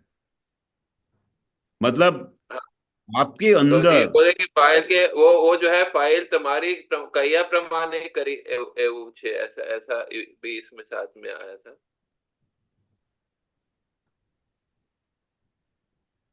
इसमें क्या है, આજે જે કોઈ સંજોગ આવે સારો કે ખરાબ, સંભાવે નિકાલ કરવો જ છે એવી ભાવના દૃઢ રાખવી। हाँ, આજનો પુરુષાર્થ। अच्छा, ये जो हाँ ऊपर मतलब वाला क्या बोलता है? इसका ये जो मतलब ये एक्चुअली मैंने ये जहां से आया ना वहां से लिया था। उसके साथ एक और सेंटेंस था, फाइल प्रत्यय प्रेजुडिस પૂર્વગ્રહ છોડી દો એટલે એ ફાઇલ તમારી કયા પ્રમાણે એડ કરે એવું છે। ये सेंटेंस हाँ थोड़ा हाँ समझाइए। हाँ, वो ये जो पूर्वग्रह दादा क्या है? पूर्वग्रह जैसे वो आपकी समझो एक फाइल है, एक भाई है या वाइफ है या बच्चे है, तो पूर्वग्रह क्या होता है कि इसको तो ये आदत ही है, ये हमेशा ऐसा ही करता है। उसको जिस समय खाने का टाइम होगा ना उसी समय ही ये फोन उठाएगा और बात करेगा। ये सब पूर्वग्रह है। जो भी आपको बाहर से दिखाई देता है ये हमेशा ऐसा ही करता है। जब खाना खाता है उसी समय ही झगड़ा करता है। ये हमेशा सोते समय ही हमेशा ऊंधी बातें करता है। तो ये जो पूर्वग्रह आपके अंदर जो बने हुए हैं सामने वाले फाइल के लिए, वो अगर आपका पूर्वग्रह निकल गया कि भाई ये संजोग का साथ करता है, ये मेरा हिसाब है इसके लिए करता है, और ये मेरा उस समय उसमें ये पूर्वग्रह आपके अंदर से निकल गया, तो उस फाइल का ऑटोमेटिक संभाव से निकाल हो जाएगा। पर पूर्वग्रह रहने की वजह से वो आपको बार बार उसका फोटो पड़ता है कि ये ऐसा ही है, तो उसकी वजह से वो फाइल का संभाव से निकाल नहीं होता है और वो और वो फाइल और साथ भारी में और पड़ता है। दादाजी ये बोले कि એટલે ફાઇલ તમારા કયા પ્રમાણે કરે એવું છે। मतलब वो थोड़ा मुझे समझना था कि वो हाँ आपके कहने के प्रमाण करेगा, ऐसा फाइल होता है, मतलब कि हाँ, आपके अगर आपकी आपने जजमेंट हो जाएगी, ऐसा ऐसा ऐसा कहना चाहते थे दादाजी। वो क्या कहना चाहते हैं कि अगर आपने पूर्वग्रह निकाल दिया कि ये ऐसा नहीं है, तो वो जो सामने वाला फाइल है जो आपके अगेंस्ट में चल रहा था या आपकी दोष निकाल रहा था, आपके हिसाब से नहीं काम कर रहा था, वो 100% आपके हिसाब से काम करना शुरू कर देगा। क्योंकि आपस में तालमेल हो जाएगा, ऐसा ऐसा ना जो है उनकी। हाँ, अच्छा उनका समाधान हो जाएगा उसको, क्योंकि आपने अपना पूर्वग्रह को निकाल दिया, उसका दोष सब देखना बंद कर दिया। तो वो क्या होगा कि उसका आपका जो भाव है उसके अंदर बैठे भगवान को वो रिसीव होगा, और वो जैसे ही रिसीव हो जाएगा तो वो उसका संभाव से ऑटोमेटिक निकाल हो जाएगा। फिर पूर्व ग्रह निकल गया तो फिर आप कुछ आप जितना जितना आप एडजस्टमेंट ले हम एडजस्टमेंट ले सकते हैं हम लेंगे, और फिर उसके बाद जो वो करना होगा वो करेगा, जो ऐसा ऐसा ऐसा बोल रहे हैं ना। 100% पॉजिटिव हो जाएगा। आपका पूर्वाग्रह निकल गया ना, तो वो फाइल आपके हिसाब से काम करना शुरू करेगा, आपकी हर एक बात मानेगा। क्योंकि आपका पूर्वाग्रह तो बहुत बड़ा, उसको रोज पढ़के की तरह रोज जाता है। आप इधर बैठे हो ना, और आपका उसके साथ में कोई पूर्वाग्रह है, तो ऑल द टाइम आपका उसके ऊपर असर रहेगा नेगेटिव। लेकिन और शुरुआत में हमको हमको भी तो एडजस्टमेंट हम लेंगे तभी तो होगा ना, जो है आगे गाड़ी तभी चलेगी ना, जो है। हाँ, तो सबसे पहले तो हमारा है ना, हमारे को सबसे पहले पॉजिटिव होने का है सामने वाले के लिए। हमारे को सामने वाले का पूर्वाग्रह कुछ नहीं रखने का है। तो वो क्या होगा, उसका अंदर भी पॉजिटिव हो जाएगा और आपके अंदर भी पॉजिटिव हो जाएगा और समाधान हो जाएगा। मतलब मान लो वो बोलता है कि हमारे को जो है यहाँ इस जगह पे जाना है छुट्टी में जाने के लिए, ठीक है, हम बोलते हैं उस हाँ जगह पे जाने का, ठीक है। अब हाँ हाँ हम बोले नहीं, ये तो हमेशा जो है ऐसे जो है मतलब गलत जगह पे जाता है, ठीक है। हाँ अब वो हाँ पूरा निकाल दिया तो कुछ हमने जो है उसका समझा, उसका थिंकिंग समझा, तो हमने बोला हाँ ठीक है तुम क्या चाहते हो, कुछ उसका समझा, तो थोड़ा सा एडजस्टमेंट करने की कोशिश किया, एक बीच का रास्ता निकालने की कोशिश किया कि जो हाँ मतलब तो फिर हो सकता है कि वो एग्री हो जाए, तो फिर हमारा भी हो गया उनका भी हो गया, कुछ बीच का रास्ता निकला है, ऐसा ऐसा हाँ। मेरे को समझ में आता है। सही है। 100%, 100%। फिर अब पता है वो क्या बोलेगा, भैया आप जैसा बोलो ना हम वैसा करेंगे। क्योंकि आपने क्या कर दिया, अपनी डोर छोड़ दी, अपनी हाँ खींचन तान की जो डोर है, जो पूर्वग्रह है, वो सब आपने हथियार छोड़ डाले। तो सामने वाले के ऊपर आपका असर होगा। और असर क्या हो जाएगा कि आप जो बोलोगे, तो बोलेगे, पहले आप कैसे दृढ़ता से बोलोगे, नहीं नहीं उधर जाने का, उधर तो मैं चलूंगा नहीं, उधर तो बहुत मजा नहीं आएगा। आप हमेशा गलत डेस्टिनेशन ढूंढते हो और हमारा सब पूरा प्रोग्राम का सत्यानाश हो जाता है, हमारा सब टाइम भी खराब होता है। ब्ला ब्ला ब्ला, आपको जो टेप बजानी है बजा डाली। तो उससे क्या होता है, सामने वाले का रिएक्शन क्या आएगा, अपने आप को बहुत होशियार समझता है, जैसे हमेशा ये राइट ही डिसीजन लेता है। लास्ट टाइम ऐसा हुआ था, उसके मुताबिक हम चले थे तो पूरा ट्रिप बेकार गया था। अब ये क्या है, पूर्व ग्रह दोनों के चलते रहते हैं। पर जैसे ही आप दोनों में से एक जने ने भी पूर्व ग्रह छोड़ दिया कि भाई नहीं वो तो लास्ट टाइम के बाद छोड़ो, पर अपने को कोई ऐसा डिसीजन लेवे ना कि सबको अच्छा लगे, सबको मजा आए, ऐसी कोई जगह पे चले। तो फिर भी जैसे आप सलाह करो, तो आपने क्या किया, आपने डोर छोड़ दी, पूर्व ग्रह तो छोड़ दिए, तो सामने वाला भाई क्या बोलेगा, भैया आप जैसे आप बोलो ना वैसा करें। आपको क्या लगता है, फिर ऐसा करने से दोनों का डिसीजन आएगा और फट करके समाधान हो जाएगा। ठीक है, क्लियर हो गया जी, ओके। धन्यवाद। जय जय सच्चिदानंद। सच्चिदानंद। जय सच्चिदानंद, जय सच्चिदानंद। ઓકે દીપકાજી. જય સચ્ચિદાનંદ. કેશવાનંદજી, આપણે આજથી પુરુષાર્થ એક સ્ટેપ આગળ ગયા છે કે જે એને આપણે શું કહીએ, દોષો પર લીધા છે કે હમણાં હવે આપણે સ્થૂળ દોષો પર લીધું છે. હવે સ્થૂળ દોષો એટલે કે આપણા વ્યવહારથી, આચરણથી અને વાણીથી, બહારની બોલાતી વાણીથી જ્યાં જ્યાં સામાન્ય દુઃખ થાય છે તો ત્યાં આપણે ફોકસ રાખીશું અને આજ લગી જ્યાં જ્યાં કોઈને જોડે એવું બોલ્યા છે કે પછી એમની જોડે એવો વ્યવહાર કર્યો છે તો તેને યાદ કરીને આપણે પ્રતિક્રમણ કરીએ. એટલે બરોબર. લક્ષ્ય એવું છે કે પહેલા સ્થૂળ, પછી સૂક્ષ્મ પર લઈશું, સૂક્ષ્મતર અને સૂક્ષ્મતમ. તો આ હમણાં આપણે સ્થૂળ પર જ ફોકસ કરીએ છીએ, તો એના વિશે જાગૃતિ અને કઈ સમજણથી રહેવું કે પછી આપણને એ બધા દોષો દેખાય, સમજાય અને આપણે એના પ્રતિક્રમણ થતા જાય. જય સચ્ચિદાનંદ. જય સચ્ચિદાનંદ, જય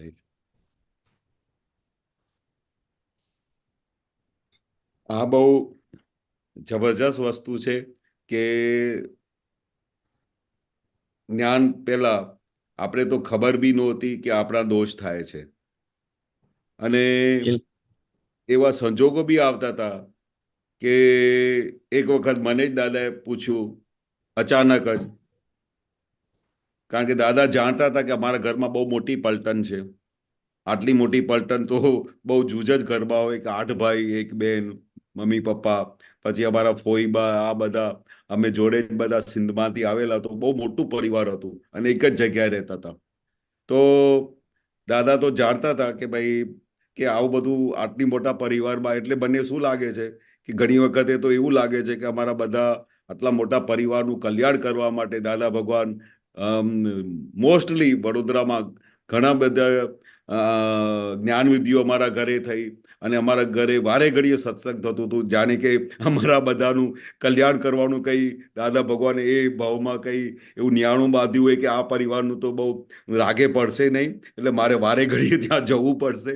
અને એ હિસાબથી દાદા ભગવાન અમારે ત્યાં બહુ ખૂબ જ વખત આવ્યા અને સત્સંગ થયું અને જ્ઞાનવિધિઓ થઈ. ખૂબ અમને લાભ મળ્યું, જેથી કરીને દાદા જાણતા હતા કે ધીરે ધીરે આ બધા આ ટોળામાં સમાઈ જશે અને દાદા ભગવાનના વિજ્ઞાનને ધીરે ધીરે પકડી લેશે અને આ બધાનું કલ્યાણ થઈ જશે. તો એક દિવસ દાદાએ અચાનક મને પૂછ્યું કે ભાઈ, અને નવા નવા બી હતા, અને સડનલી પૂછ્યું કે કેશવ, તારાથી કઈ દોષ થાય છે? એટલે એ વખતે તો કેવું હતું કે અમે દાદા ભગવાનને એવો પકડી રાખેલું અને દાદા ભગવાન સિવાય કશું દેખાતું નહીં. અમારા ઘરના તો બધા ખુશ થતા હતા કે બધા દાદા ભગવાન પાસે જાય છે. એટલે કઈ બી જગ્યાએ એવું સ્કોપ જ નહોતું લાગતું કે આપણે કંઈ ખોટું કરી રહ્યા છે, કે આપણે કોઈ આપણા કંઈ દોષ થતા હશે, કે એવું અમને લાગતું જ નહોતું. તો એવું દાદાએ પ્રશ્ન પૂછ્યું, એવું એકદમ ગભરાઈ ગયો કે ભાઈ દાદા શું પૂછે છે, અમારા કઈ દોષ થાય છે? અમે તો દાદા પાસે 24 કલાક રહીએ છીએ, આટલું સત્સંગમાં રેગ્યુલર આવીએ છીએ, કઈ ઊંધું કામ કરતા નથી, આપ નથી કરતા, તો આપણા તો કોઈ દોષ થાય નથી. તો વિચારમાં પડી ગયો, મારા મોઢામાંથી કઈ જવાબ જ ના નીકળે. તો ફરી દાદાએ પૂછ્યું. આમ તો બહુ કન્ફ્યુઝ બી થઈ ગયો, ડરી બી ગયો, અને પછી કીધું દાદા દોષ તો કઈ થતા નથી. તો દાદાએ ફરી પૂછ્યું કે જરા વિચારીને કહે કે તારાથી દોષ થાય છે. તો ફરી મેં આંખ બંધ કરીને આમ જોવા માંડ્યો કે હું સવાર સાંજ મમ્મી પપ્પાની સેવા કરું છું, બધા ઘરમાં કયા પ્રમાણે બધું કરું છું, પછી રોજે સત્સંગ અટેન્ડ કરું છું, દાદાની સેવા કરું છું, આમ કરું.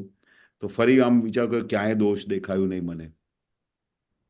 તો એના પછી ફરી બી કહ્યું કે દાદા, મારાથી તો કઈ એકાદ બે દોષ થતા હશે, કઈ આમ તેમ કોઈની વાત ના માની, મમ્મી પપ્પાની કે કોઈની વાત ના સમજી હોય તો એકાદ બે દોષ થતા હશે, કે પાર વગરના દોષ થાય છે તારા.